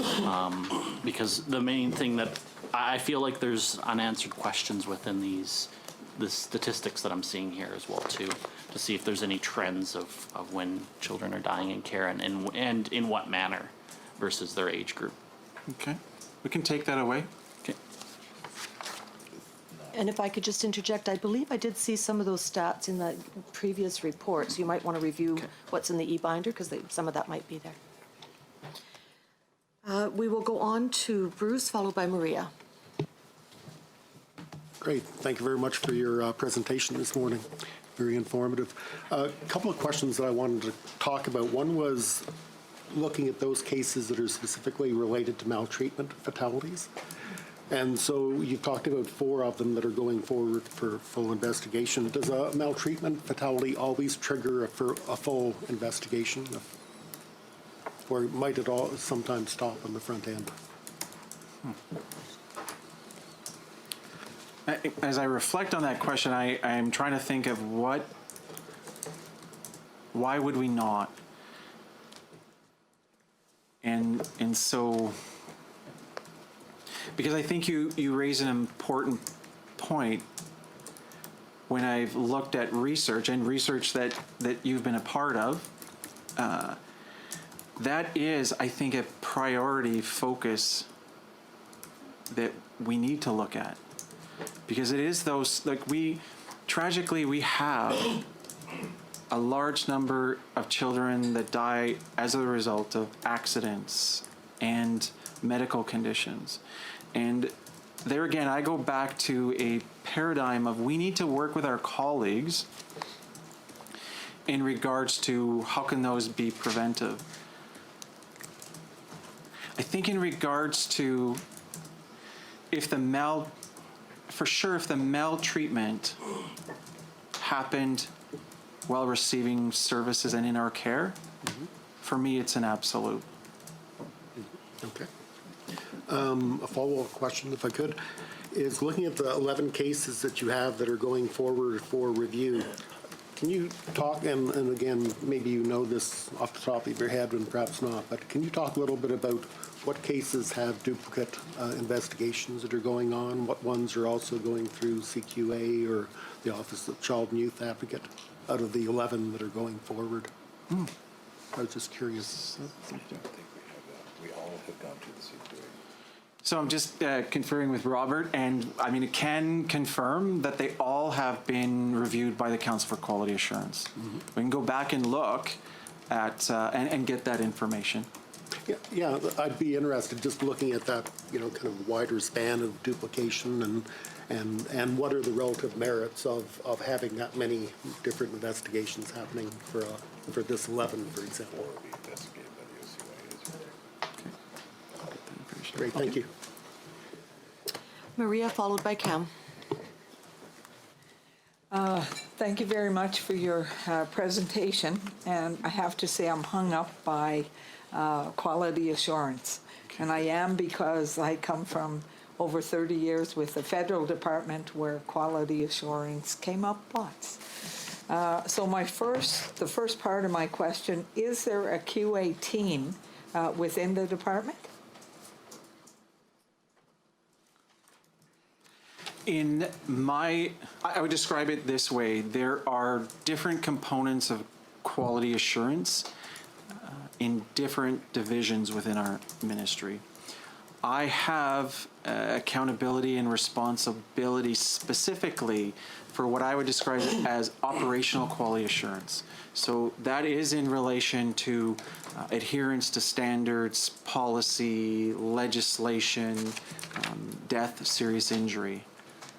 So specifically, it rests with me, but it's within a broader context also in terms of the supports for that. Okay, so that leads to kind of the next question. Does QA kick in just when there's a death review, or is it ongoing in terms of looking at specific things? It's absolutely ongoing, and that's that reference I made to continuous improvement. So it is looking at, we have a policy review cycle, we have a practice specialist teams that are looking at, what is the latest research.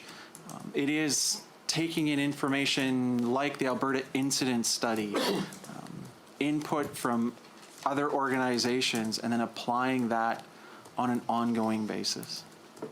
Okay, and the third part is when I look at the definition, in particular the quality of intervention and services, to me that just seems like it's quite subjective versus analyzing what is occurring and looking at something that's measurable in terms of changing things.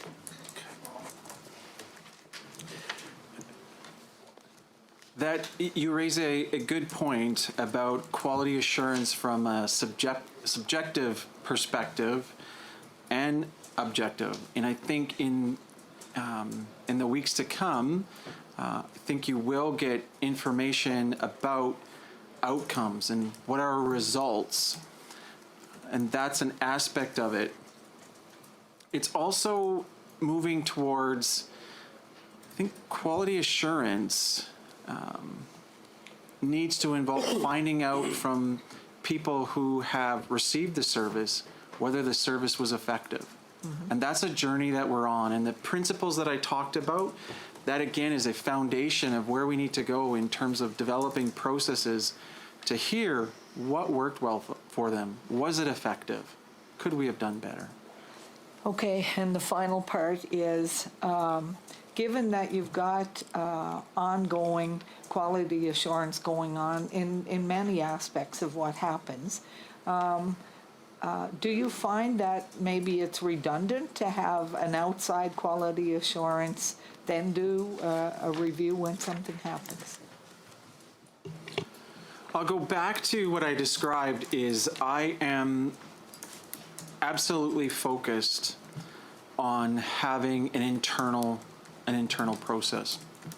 When I look at external reviews, and I think Safe Sleep is an example that I can give as where there was external recommendations that we use and were helpful in us developing, changing our policies, changing our practices. So it's, for me, it's not an either or.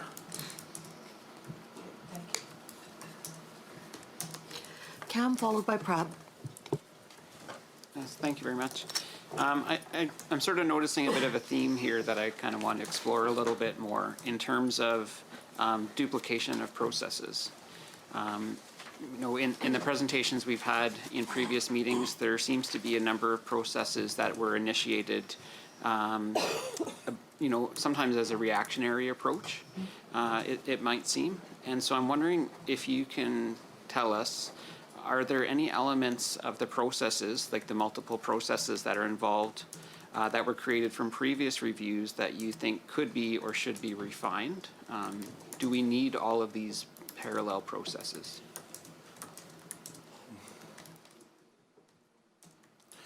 I think you've raised a fundamental question that I alone can't answer. What needs to happen is the exploration of what is the information coming out of those reviews.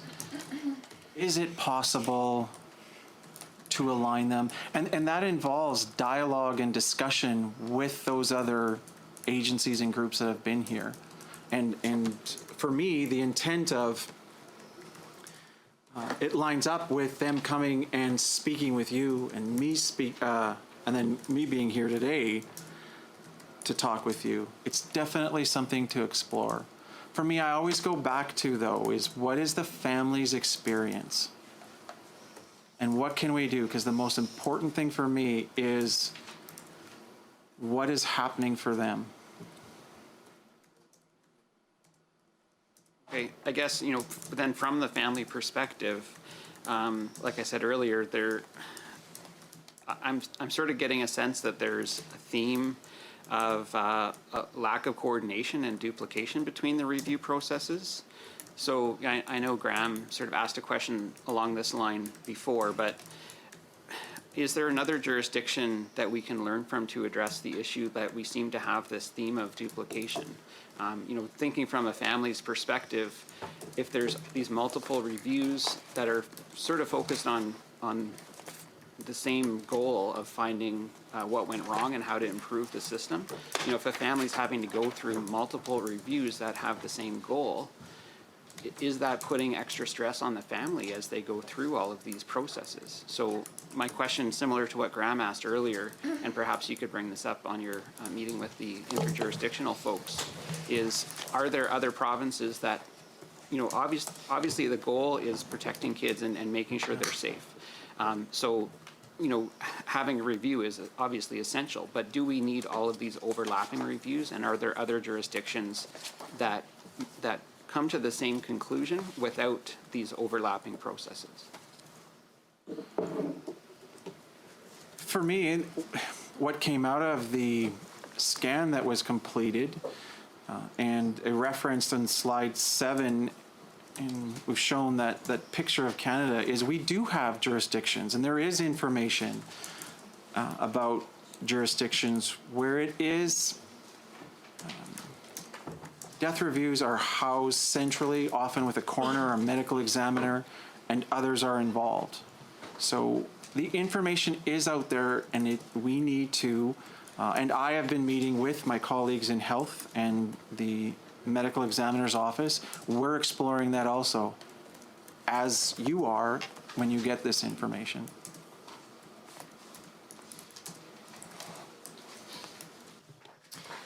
And just a reminder, we can only have 3 live mics at any given time, so once you finish speaking, please turn your microphone off. We'll go over to Prab. Well, thank you, Madam Chair. On page 36, on your slide, page 7, it's where we're going in that presentation. So we need to hear about the effectiveness of the current internal system of reporting, disclosure, practice improvements. Are things getting better? How many suggestions have been made, and how many suggestions are acted upon? What's the time frame of those suggestions to be acted upon? And most importantly, why do changes in the best practice take 18 months to train, to implement? Thank you. So as referenced at a previous panel meeting, and Sarita went through, all the recommendations from the external organizations, the advocate, are tracked, and we are making progress. And that information is being shared. At this point, when looking at the internal child death review, this is a process that's in development. And yes, it has been in development for a number of years. We now are at a place of doing the first statutory comprehensive reviews, and part of that review process will also be building what does reporting look like, and how do we, if there are findings and recommendations, how do we use that information internally, and how do we report publicly? And so the internal process, that is in progress.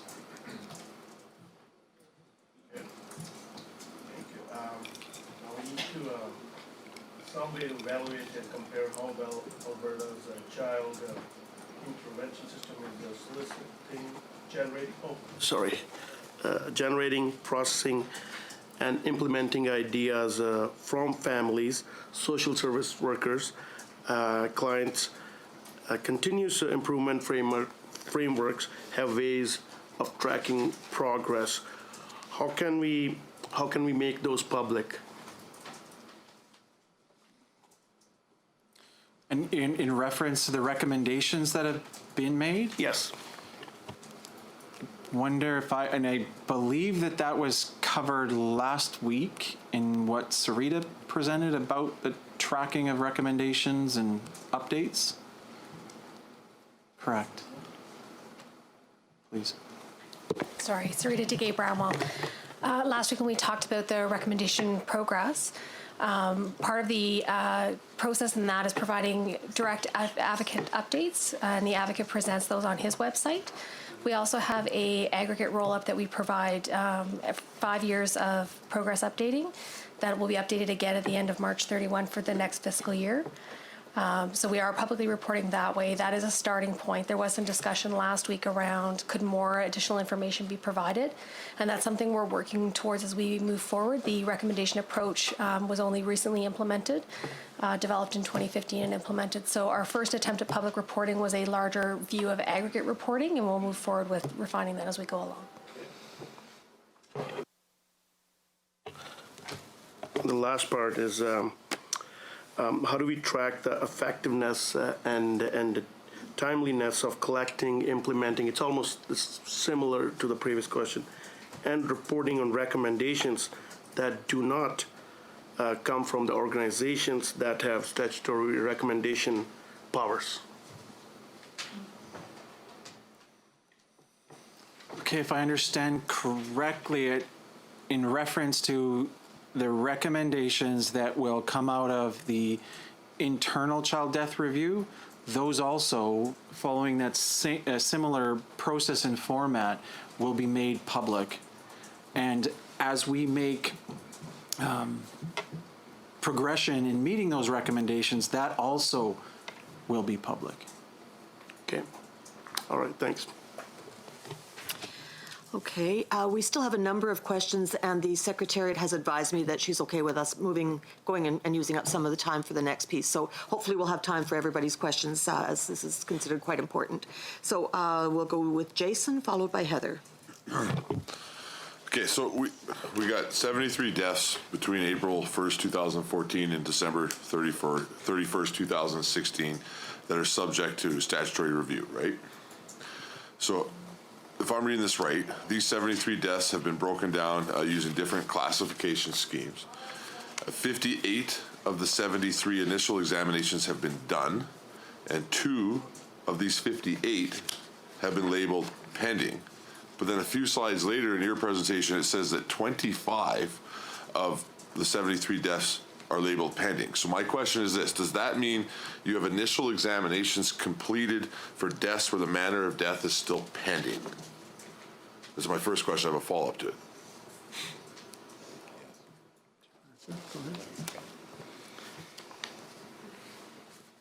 Go ahead, I'll let you. It's Robert Hopkins with the Office of the Statutory Director. The 25 pending are manner of death from the medical examiner. The 2 that are pending are initial examinations from internal reviews that we have done. We do move forward because without any form of criticism whatsoever, the length of time for manner of death may take some time from the medical examiner, and we do not stop our process of moving forward with initial exams. We start them right away. So that makes sense to me. So then I guess my question and the follow-up on that is, if we can do that, if we can move forward even though we don't have a cause of death in some cases, and we can move forward and not make them pending, then what's the delay in finishing the other 15 of the 73 deaths? As I described, as we went through the process, the initial examination process that we do involves going through file information that we have about that child and that youth's life. It involves meeting with the staff that worked with that youth, and then developing a document that provides a description of their life. And so there's involvement of delegated First Nation agencies and their staff and communities, provincial staff. And again, that initial examination document that we're talking about is the life story of that youth. It's the facts from their file information and conversation with those people that worked with them. And so we take that time to honor that and ensure that before that is signed off as being complete, the people that have been involved in that child or youth's life, they're the ones saying, yes, this is the reflection. Okay, so when it comes to the internal statutory reviews, as opposed to the ones that are listed in this presentation on page 17, I believe, of the slideshow, what are the major differences between those internal reviews and the ones that are in this slideshow? Is there a difference in getting access to records? What's the difference? So when we're talking about the internal review, again, that's about the child's life. If, in reference to the other reviews and pending, those are reviews completed by organizations like the Chief Medical Examiner. And she's been here and talked about that process and what they've experienced. What's the difference between those reviews and the reviews on this slide, and from your perspective, not the Chief Medical Examiner's perspective, but from your perspective, the person who is in charge to make sure that this process takes place all across the board? What's the difference between those two types of investigations? It's an examination. Ours is an examination of that child's life, not a forensic medical examination of that child's body and cause of death. Heather, followed by Nicole. Thank you. I need to just, I'm going to follow up a little bit on Jason's question, I think. So I'm curious about how you could explain, like, if you can explain the difference between the reviews that are done internally and the reviews that the other agencies do.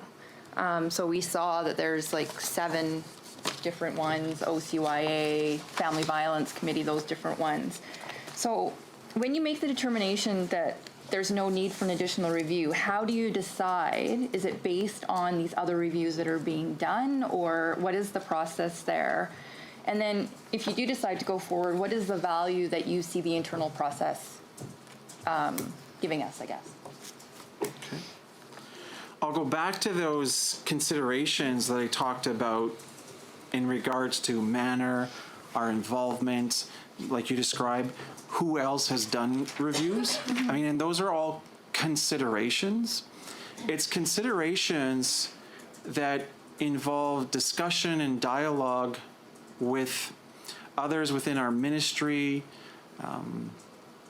with the delegated First Nations directors and provincial directors, to go through that and look at, because again, what I want to stress is all deaths of kids receiving services are examined, and a detailed document of their, factual document of their life is produced. What I have described today is there are 11 deaths that after consultation with others, I've made a decision that we need to look further into those. So on those deaths, we will be, Robert's area is the one that leads this, we will be going out and talking with professionals who interacted with that family in the community. And it's very specific and focused. And I would describe that 4 of them are, like Bruce referenced, related to maltreatment by their caregivers. We need to focus there. And I would describe it this way: we need to focus there, and we need to lead. And we need to involve the others. We are involved in examining the other deaths that you referenced. We are a partner with Alberta Health when they go through a quality assurance process. And just a quick little follow-up.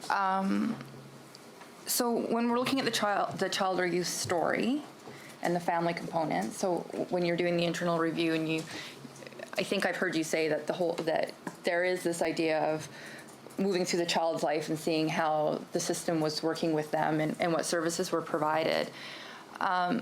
Because it's an internal review with just the department, what about those other factors that are also service providers? So I'm thinking about our youth that are at high risk for overdose or suicide that end up in emergency repeatedly over and over and over again.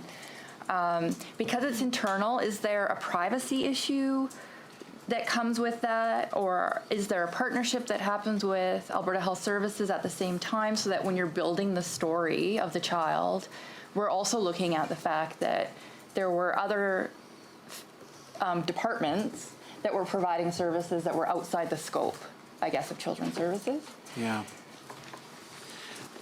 I appreciate your comment and question, because it's helped me, I think, draw out that initial examination, that in doing that and putting together the story of that youth's life, we do get that information about how many times were they at emergencies, how many times, how many placements, how many group homes were they at, how many times did they get support from elders.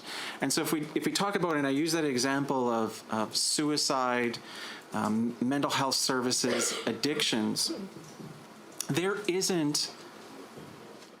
nothing stopping us, and we do share aggregate information about the trends that we're seeing.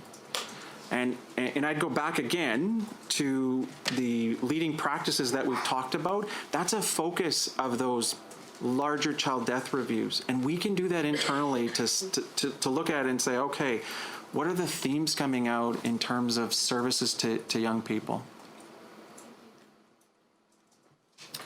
Nicole, followed by David. Thank you. So we know, and we've heard from several review bodies that review a single tragedy. And I think it's fair to say that some of what the ICD SIR process does could be done by other review bodies.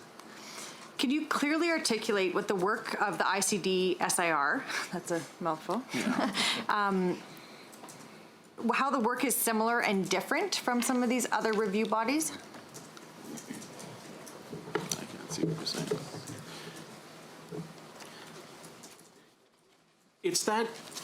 It's that focus on quality assurance and continuous improvement that, and again, I would describe that you see in other helping professions, like within the field of health and their quality assurance process. I believe that whether it's in justice and you're looking at incidents that happen within facilities, we also have that accountability and responsibility internally to look at our work. What's worked well? What can we improve on? That's a continuous improvement focus. And so when we look at recommendations and for example, from the advocate, those tend to be larger systems. The reviews that internally that we're doing, they may have, and an intent would be if there are provincial learnings that we can apply across the province, that absolutely should happen. But it's also focused or more focused on our delivery and our work. Okay, follow-up, quick. So the ICD SIR was created to fulfill a quality assurance mandate. So can you explain how it's different from the Council for Quality Assurance? Again, the Quality Assurance Council is looking at from a broader systems perspective. And yes, they are looking at individual deaths. Their role is to look at what are themes, trends, and they provide internally an external view, because the council is made up of professionals who have experience in service delivery and health policing. So I would describe it as another check and balance within the internal quality assurance process, that we're not just looking at our own practice. The council is there to look at, and they use a different lens because of their background. And Robert and I are part of those discussions with the councils. I have David, Patty, and Greg still with questions in about 5 more minutes, so if we can just be real concise, I'd appreciate that. Thanks very much, Madam Chair. I'm interested in what happens to your staff in a death, and in particular how you deal with some of the trauma that they experience and how they can get through this without feeling shame and blame, which came up during the 2014 panel review. And how it can build a sense of unity rather than fear and division.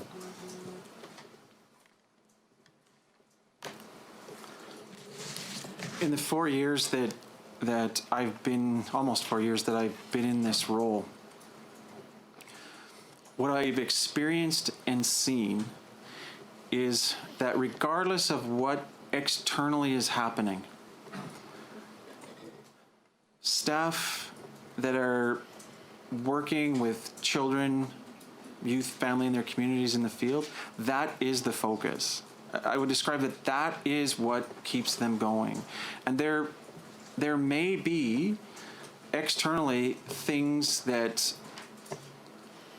it's not maybe, it impacts them. It impacts their work. It impacts them as professionals. But it's going back to that focus on today, thousands of workers came to work to support the over 10,000 children. And it's about having leadership like we have in the Delegated First Nations Agency and provincially that are focused on making sure that we're supporting our staff.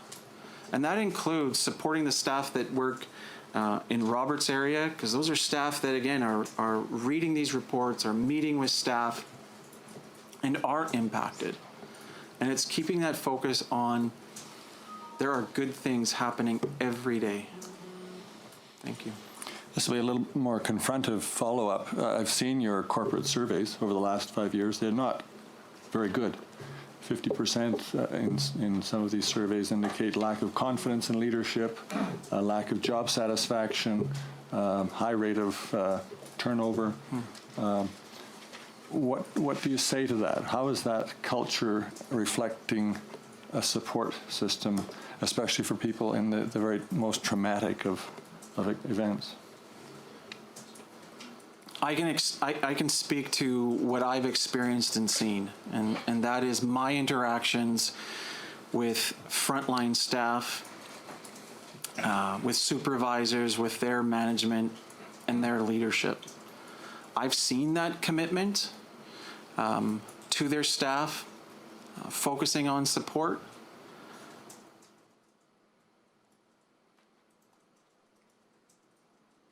Yeah. I'd go back to that's what I've experienced. So are you saying there isn't a serious problem in your department with morale and an unsupportive environment that contradicts the corporate survey? Yeah. I would describe that what you're asking me to talk about is something that is not an area I have all the details about. And I would, I guess, ask the chair if that's something that the panel would like further exploration on. I think it's a question that needs to be raised, and then the people that have the knowledge and the experience around things like the survey can speak to that. Yeah. Patty. Okay, I will try to be brief. So I appreciate that in the internal examination and then in the reviews that are going to happen, that the people who worked with, so the professionals, are being involved. Every once in a while, one of these cases gets in the news, and journalists will then go and talk to family members. Mm-hmm. And sometimes family members will offer some pretty interesting information around the nature of the relationship, perhaps, between the family and the service providers. They might offer us some insight into red flags that might have been raised that didn't particularly trigger the amount of care that might have been needed in that family. So there's that piece. Related to that is grieving processes. In mainstream society, often we hear about, the first birthday after a death, the first event at Christmas, if you celebrate Christmas after a death. And by the time we get to the seconds, okay, it's getting a little bit easier. So that 1 year period seems to be salient. I know in Indigenous communities, we don't post or share pictures of people who have died for a year. Sometimes those pictures even in our houses are put down. Some people might cut their hair. And it's a year process. So, number one, can you imagine a process, internal or stat review, that would include the family voices, that might give rise to information about the nature of the relationship, that helps to, as a quality control. If we're trying to get to why, we've heard it's really hard to get to why. Yeah. Why did staff choose to zig instead of zag? Why did they choose this direction, not that direction? Can we do that? And can you imagine a process that wraps up in a year, that actually assists in family grieving, not stretching it past to what most of us would say that 1 year? Families are still willing to, I think, go through this, and by having a voice, maybe it wouldn't feel like it's all these reviews happening to them. They're not allowed to finish grieving, but rather they see themselves as part of this quality assurance process.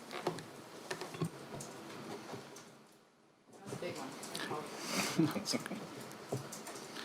I think two things that I would describe, and that is the absolute importance of family voice and taking direction from leadership within delegated First Nations agencies and other organizations about how to do that.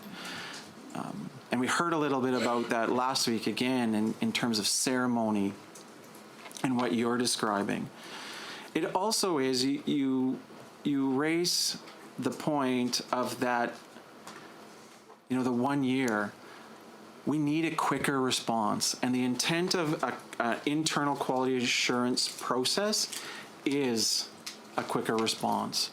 And it has been delayed, and I can describe there have been challenges and barriers, and where we're at today is we're moving forward. Could you see a situation where, let's say all the ones who are outstanding are being worked on, but if you had new staff to take on the next death, could you see that being wrapped up in a year? That would be my hope. And I would describe that in the recent number of months, staff have come back. They've been on other projects. One of them, and I'll describe, is Robert sitting beside me. And so we have had challenges, not in terms of positions, because we had the positions. We've had challenges in terms of recruiting to those positions. The work is not for everyone. Others have gone on and done other activities for a period of time. So you have described the end state that we're working for. That 12-month window, I think that is a crucial window. Greg, and then I will let Maria have one final really quick question, and then we'll have to move on. Go ahead, Greg. Thank you very much, and this, I think, does pick up on Patty's questions. What I'm really, really interested in, and I'm hopeful you've had a chance to read Dr. Choate's article that he sent around, and if you haven't, I would encourage all of you to do so. There's a few points that he makes in there as he talks about the inquiry process, which is what we're going through here, and the review process, and some of the failings to actually enact meaningful change. And I just want to briefly quote. He says, "This begs the question that if errors continue to be seen from inquiry to inquiry, as the present research indicates, then it may well be that the inquiries are looking at the wrong issues. Greater attention needs to be paid to how child protection is structured and how environments are created for decision making." And further in this article, he talks about the fact that I'm paraphrasing here, that it ought not to be about bringing down the weight of the media, the weight of these inquiries on frontline workers, and why did you do this or why didn't you do that? That what we ought to be striving for is a culture that says, this happened. We can't undo that. But what can we do to genuinely support that person, those people, those teams that made those decisions? Like to Patty's point, engage family in a meaningful, authentic way, to drive qualitative improvements. And what I'm seeing here, and looking at some of the e-binder documents, is that quantitative improvements in terms of a trend down of numbers of deaths of children in care. And so from some of the documentation that we were presented from the 2014 report shows that deaths of children in care, broadly defined, seem, while it does go up and down from year to year, relatively static at around 100 or a little less than 100 per 100,000 population adjusted. What I'm not seeing, despite the fact that this is another in a long line of these sorts of inquiries, which I think are well-intentioned, don't seem to be having a meaningful impact on the actual number of deaths of children in care. So my question to you is, why do you think that is? What needs to change internally to actually reduce the number of children who die in care?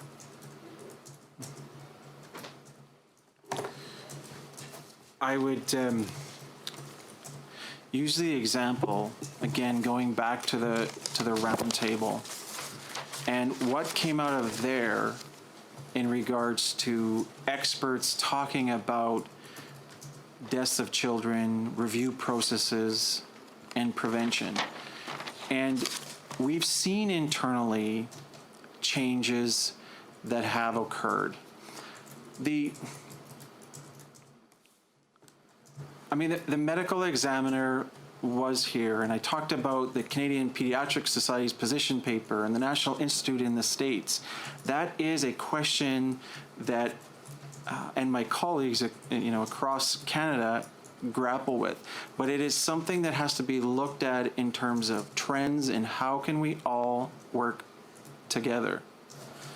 Because the deaths that you're describing, there are deaths in there as the result of cancer, and we need to support those organizations that are researching cancer. There are deaths in there that are a result of accidents, car accidents, and kids die from accidents. And I think of recent legislative amendments and the use of helmets on ATVs. It is a collective responsibility. We do have a focus, and what I'm going to go back to Bruce's point is we are looking at 4 deaths of children under 5 returned to parents, caregivers, and died as a result of maltreatment. We have to focus there. We have to look at, was there anything that we could do to prevent those deaths?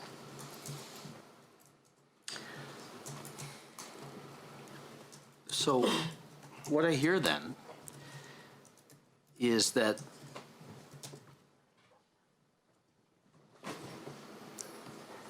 what I hear is that there are just simply going to be kids who die. That's what I hear. And that's not, so that tells me that either the review process isn't working and we're not genuinely learning lessons, or that there's just a set number of kids who are going to die on average, and frankly, there's not much we can do about it.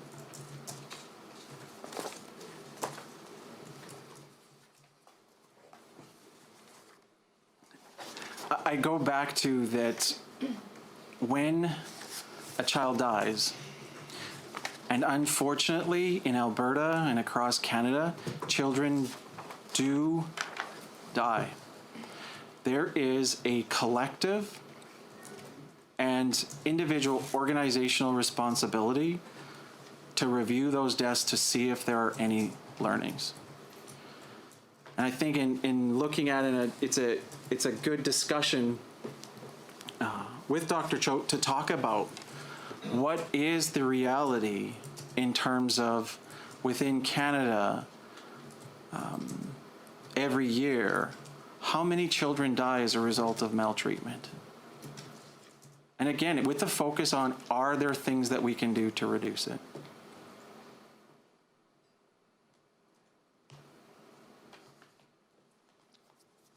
Are there? I mean, because what you've really just said 2 different things. You've said there are just children who are going to die. We ought, but you've also said, are there practices we can change to fix that? But looking at the statistics, it seems constant over time.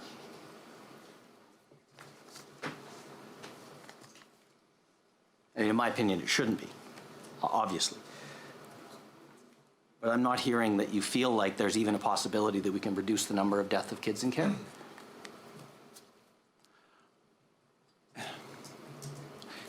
The intent of the review process that I've described is to look and determine, are there things that we could have done differently? So I can't, not having completed this process, I can't describe for you what those things are. That's the intent of a review. That's what we need to get to. And that's going to involve talking with other professionals that were involved in supporting that family and treating that child. And it's from that review process and the intent of the legislation to look at, so what are the findings? It also involves connecting with researchers like Dr. Choate to get their input and information from his article and the extensive research that he's done.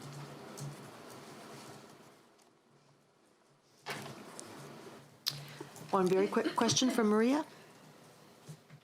Okay, and this is kind of a follow-up to several of the questions that were asked. To what extent would you say that the mandate of the ICD-SIR was clear when it was first established?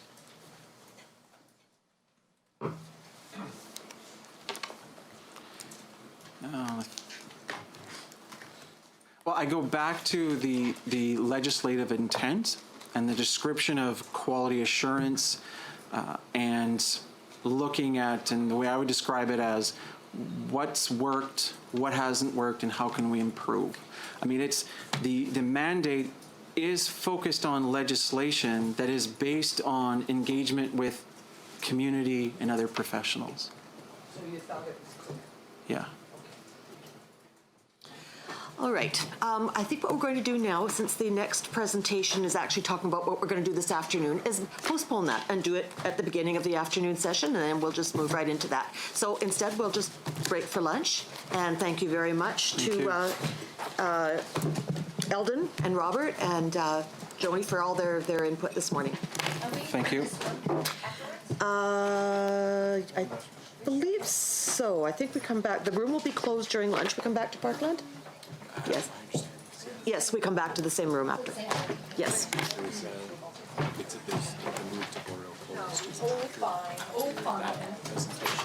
For them. Okay.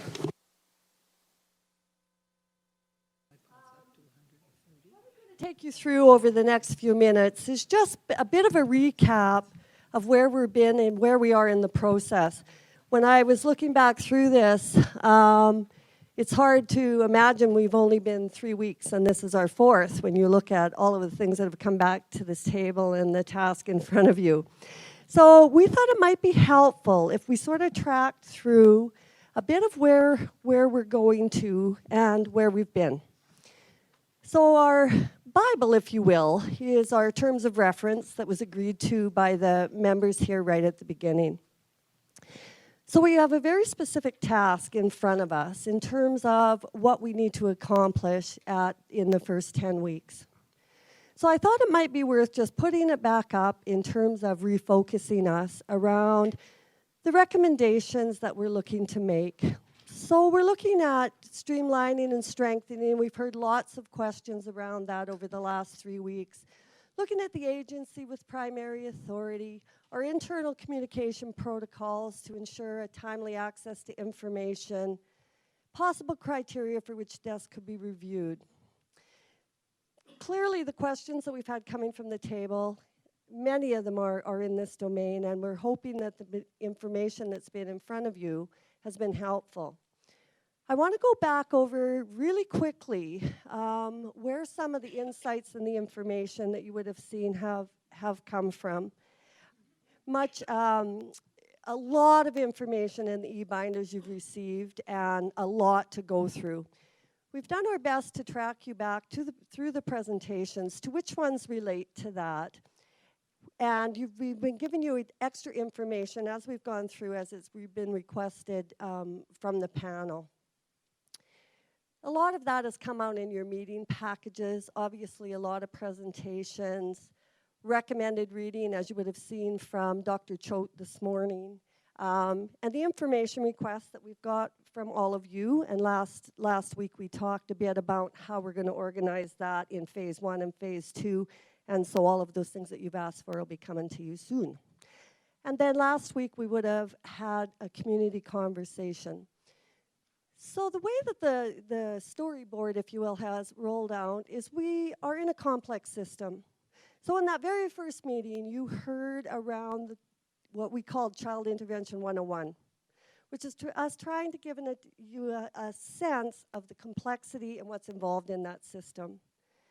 Then started coming back into, okay, so what does that mean for child death review processes? So that was our first meeting and the first introduction to also Privacy 101 in terms of our legislative base. So that was internal. We're giving you a real sense of kind of where all of that fits. We then went to the important partners that you've heard and re-referenced many times the next week. So we went external a little bit. Still having the folks talk about their current state as it relates to the child intervention system. So the current state analysis that you would have seen from all of these people would have had that theme.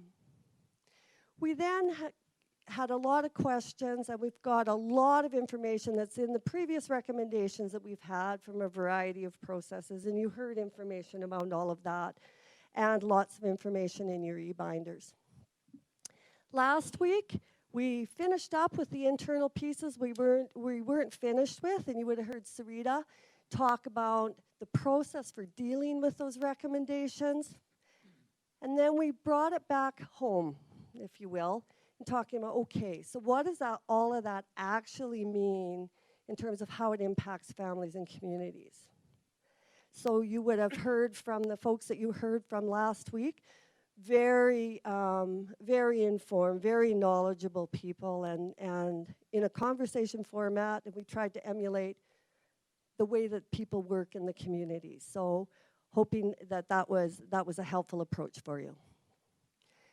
So where are we going? So today, you would have heard the Statutory Director, Eldon, try and give a sense of the things that we still needed to hear about from cross-jurisdictional perspective, and really come back to answer the questions that the panel still had outstanding.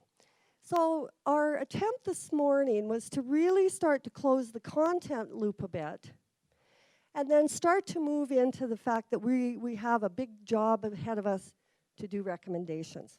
So what we're going to do here in a few minutes, and we've invited Damien Traverse back to help us out, is we're going to ask you some very pointed questions around what else you still need before we move into that recommendation process. So that's going to be the first part of our day, our afternoon.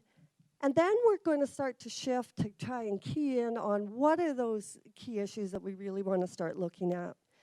So wanted to just kind of do this little bit map, and I hope it's been helpful to kind of get our heads sorted around where we've been and what we've learned. And I'm going to ask Damien to step in. I'll ask questions while he's sort of getting organized here.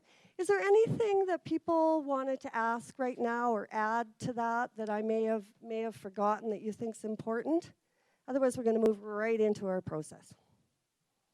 Okay, great. Damien. There we go. All right, so first off, thanks for having me back. Again, name is Damien Travers, and I come from the Ministry of Culture and Tourism, where I work as a Community Development Officer. So if you've worked with us before, you know that our job really is primarily facilitation. We do that within the nonprofit world. Most of the time, our focus being on planning, board governance, public or stakeholder engagement. In terms of what brings me back here today, and it's to be part of this process, there's a few things I just want to ensure that we both understand from my role and from your role. First, again, my purpose here is to provide neutral facilitation, help guide a process that enables us to get to, or at least start to synthesize into some of those recommendations and ultimately keep us on time. The other side around this is my focus is primarily on process. So part of having facilitation enables me to keep the process in mind and allows you to keep your focus strictly on the content, to start synthesizing and working through that content. Of course, if I'm going to do this role, a couple things I just want to make sure are, going back to Cheryl's slide, is the assumptions I'm making are based on the terms of reference. One, that our purpose is to make recommendations around the child death review process, that we're using a consensus decision-making model, and then the words I got here are intentional and sustained efforts to work together to find common ground to improve the child intervention system. Is that basically the purpose of why we're here today? Okay, perfect. Just want to make sure that's clear for both sides of us. In terms of the overall trajectory, Cheryl gave us a bit of an account of where we've been and how we've gotten to today. One of the things I would say about today is we are going to be working through periods of divergence and convergence. So I'm thinking about this more of the process of the dynamics of it. So when I say divergence and convergence, usually when we start these processes, when we go into a consensus decision-making model, we are looking for information. So we're looking for all sorts of information to help inform what our recommendations are going to be. When we are doing that, we are gathering that information, that knowledge, that perspective. In doing so, particularly with 13 different perspectives around the table, what we're ultimately doing is creating a bit of a divergent web for us to capture our information in. It's really a process of discovery. And we've been in that up until today. The first part of today is really to kind of help enable this part of the process, but then we're going to start a transition, and that transition is around convergence. So part of our process is to synthesize what are we learning, and then what does it mean in terms of what we see our areas of focus we need to put our attention on? What are the areas of focus where we see issues that need to be addressed? So that's really converging down to some levels of understanding. This overall helps our process by defining what those key areas of focus are, which will then inform where we put our recommendations. So it's the first part of today, ultimately still part of that discovery phase. What have we learned? What do we still need to learn? And then the second part is really around that definition phase, around where do we see the areas of focus? Where do we see the key issues being? Where do we think we need to put our time? Now, I will say this is often, when I talk about divergence and convergence, it's a very iterative process. So today's our first chance to make that transition. It's our first movement into that convergence process. So anything we come up with today is preliminary. We're going to come back around it, and we're going to refine it as we move forward. Does that make sense? Any questions about that? The one thing I would ask, can we get this? No, if we can just lift the screen. It's kind of awkward. I'm partially behind it. The one thing I would add in terms of moving forward here today, and you heard these last time, is we talked about guiding principles. These really help in terms of working together, making sure we're running an effective meeting. So a few of the guiding principles I'd like to recall from our previous meeting together. Everyone has a valuable perspective. So I'd like you to hold on to that, and knowing that we need to hear from everybody's perspective in order to make the most of our time together. The other side of that is that everyone will hear and be heard, so we want to make sure we're hearing from everybody, and we want to make sure that we're participating in a respectful manner. And when I talk about that, as you may recall, I talk about it actively and passively. Actively when we're speaking, when we're sharing our perspective, passively when we're listening and reflecting on what's being said. The next guiding principle I'd like to kind of bring down from there is I ask you first to seek to understand and then to be understood. So again, really drilling down on that reflection piece around what we're hearing.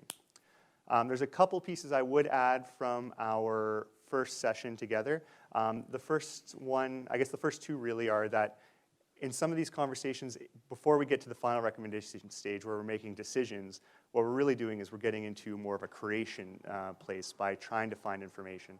And as this comes up, you'll see my guiding principles already on the wall. But what we have is what I'd like you to hold on to is that there are no right or wrong answers and that you can change your mind as we are in the creation stage. That's a stage where we don't want to limit our possibilities, and these two principles can help make sure that we do not limit our possibilities as we work together. You would have heard me talk about this the last time too, temporarily unhinged from our distractions. So if there's an important call that you need to make, if there's an important email, something's coming up, we're all very busy people. The one thing I would ask is if we can take it outside the room just so we can keep our focus and attention in the room. And last but not least, because we are in a decision-making model process, I just have that silence does not equal agreement. So as a facilitator, one of the things I want to make sure, if we are talking, we're having that dialogue, I can't assume what you mean. And so I need a verbal or physical cue. If you're giving me a blank stare back, I am simply going to ask what that blank stare is about. So again, silence does not equal agreement. Any questions on those? Alrighty, so one thing you might want to know about me is I do come from a physical education background. That was my first love, sport and rec.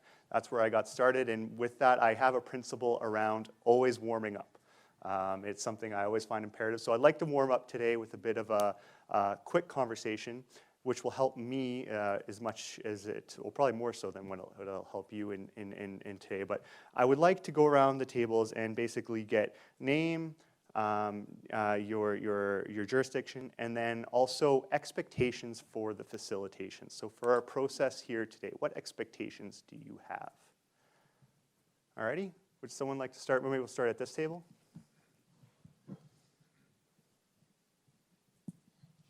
I can lead the way here. Debbie Jabbour, the MLA for Peace River. And my concept of facilitation is that you simply guide and direct conversation. We're the ones that have to do all the work. Perfect. Process and content.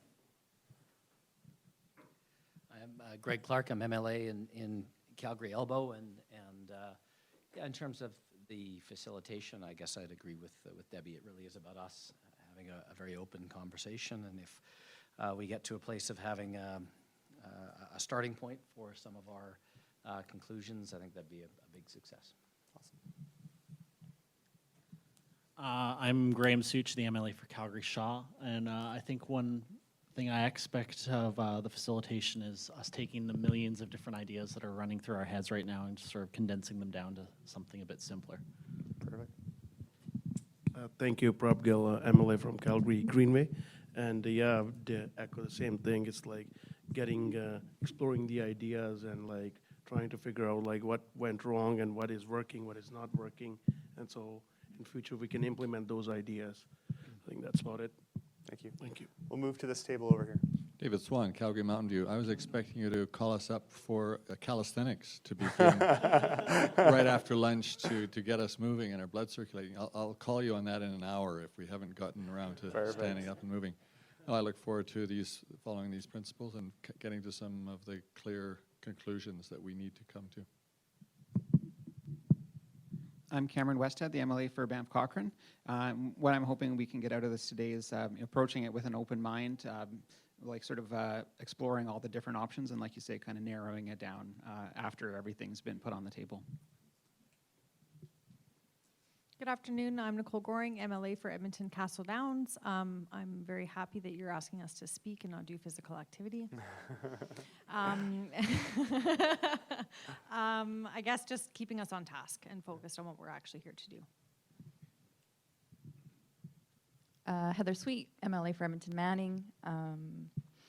For me, I think it's just getting a better understanding of what the panel already understands, what we don't understand, and where the gaps are, and then trying to come up with a strategy around how we can answer our questions. Patty Labucan Benson. I work at Native Counseling Services of Alberta. I'm hoping for respectful dialogue and some distilling for sure. I'm Bruce McLaurin from the University of Calgary, and nothing new to add. I think what everybody's mentioned already would be admirable. I'm Maria Fitzpatrick, and like you, I began my working career in physical education, and I do have an energizer if you need it. Perfect. All right. Well, I might call on you if I need a break in an hour and then David needs to get up. So yeah, I should have also clarified, I meant mental warm-up, not physical warm-up. We might do a physical warm-up later. We'll see how the conversation goes. So in terms of expectations, a few things. Certainly today we will be taking a broad amount of information and trying to synthesize it down to some level of common understanding. Of course, before we get there, going back to my introduction here, we want to make sure that we're very clear on some of the things that we've discovered throughout this process and be very clear on knowing what we need to know in order to get over that next hump. Once we do that, though, that's when we will be going to you and really kind of seeing where your mindsets are at and what information you're seeing is critical and what issues you're seeing is critical and trying to see where the synergies and the common understanding is amongst the room. Sound good? All right, thank you for entertaining me during that process, or at least that introductory part of the process. It's always important to kind of make sure that we have this shared context and we're all on the same page. So I might just move over here for yourself, sir. You might want to move maybe to the other side of the table. Just it might be easier. It might not strain your neck as much.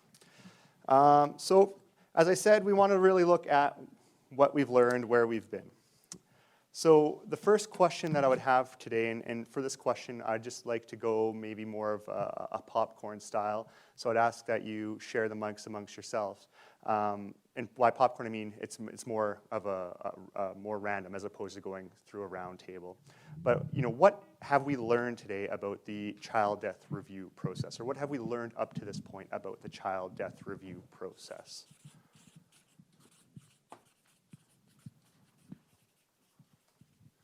And we'll just go point by point from person to person. So one thing that you've learned, feel free, anybody, to start.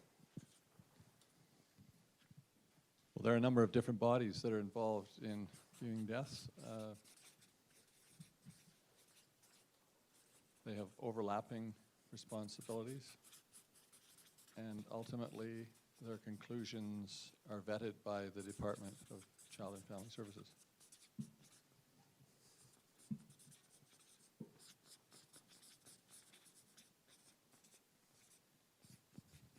All right, thank you. Next one. one of the things to think about would be that many of these investigating bodies have come into place as a result of a gap in the system or a need. And over time, that might change. And I think we need to always revisit what actually sparked an investigation or an investigating body, and is that body still required at this point in time? Have things changed? Perfect. So one thing I'll mention, and I should have mentioned this to begin with, just sorry about that. So I'm going to capture shorthand notes here so that you can see and reflect on what's being said. We also have someone capturing notes throughout, so your detailed information will be captured live as we go. Patty? Just that each of these reviewing bodies uses very similar information, but from a different lens.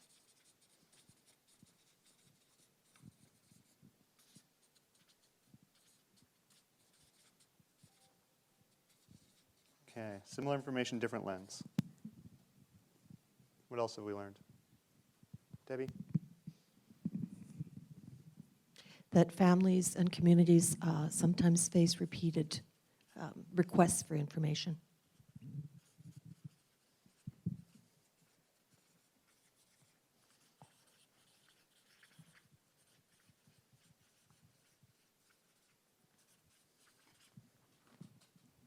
Heather? That the reviews tend to be more focused on paper reviews and the worker focus or department focus, and not necessarily the focus of the family.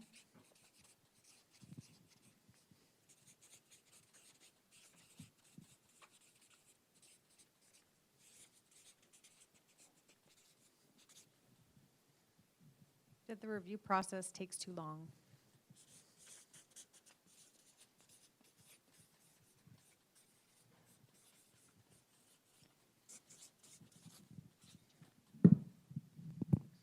Greg? Thank you. I had to go now because Nicole took mine, and I was worried that others would take it. The review process takes a long time. I'll go a different direction, I guess. That there seems to be no consistent oversight about follow-up on recommendations from the various reviews. Sometimes there is, sometimes there isn't. It depends a bit on the body.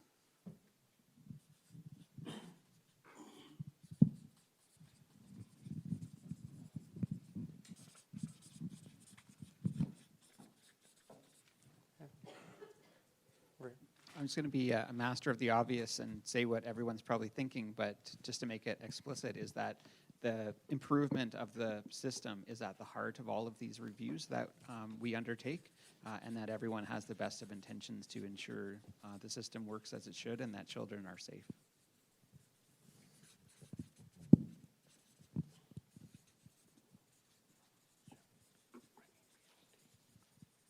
Okay. I think there's room for developing further meaningful involvement from key stakeholders. So children, service providers, Indigenous communities, and making it a meaningful involvement rather than a one-off or a spot involvement.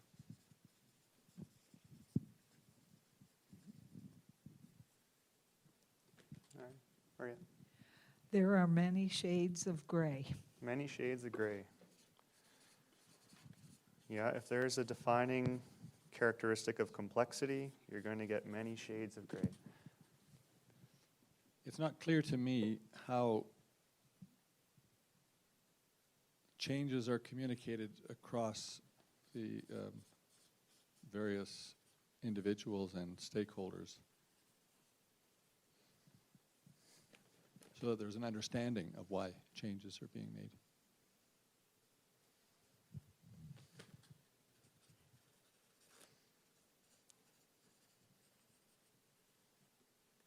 Yeah, so getting into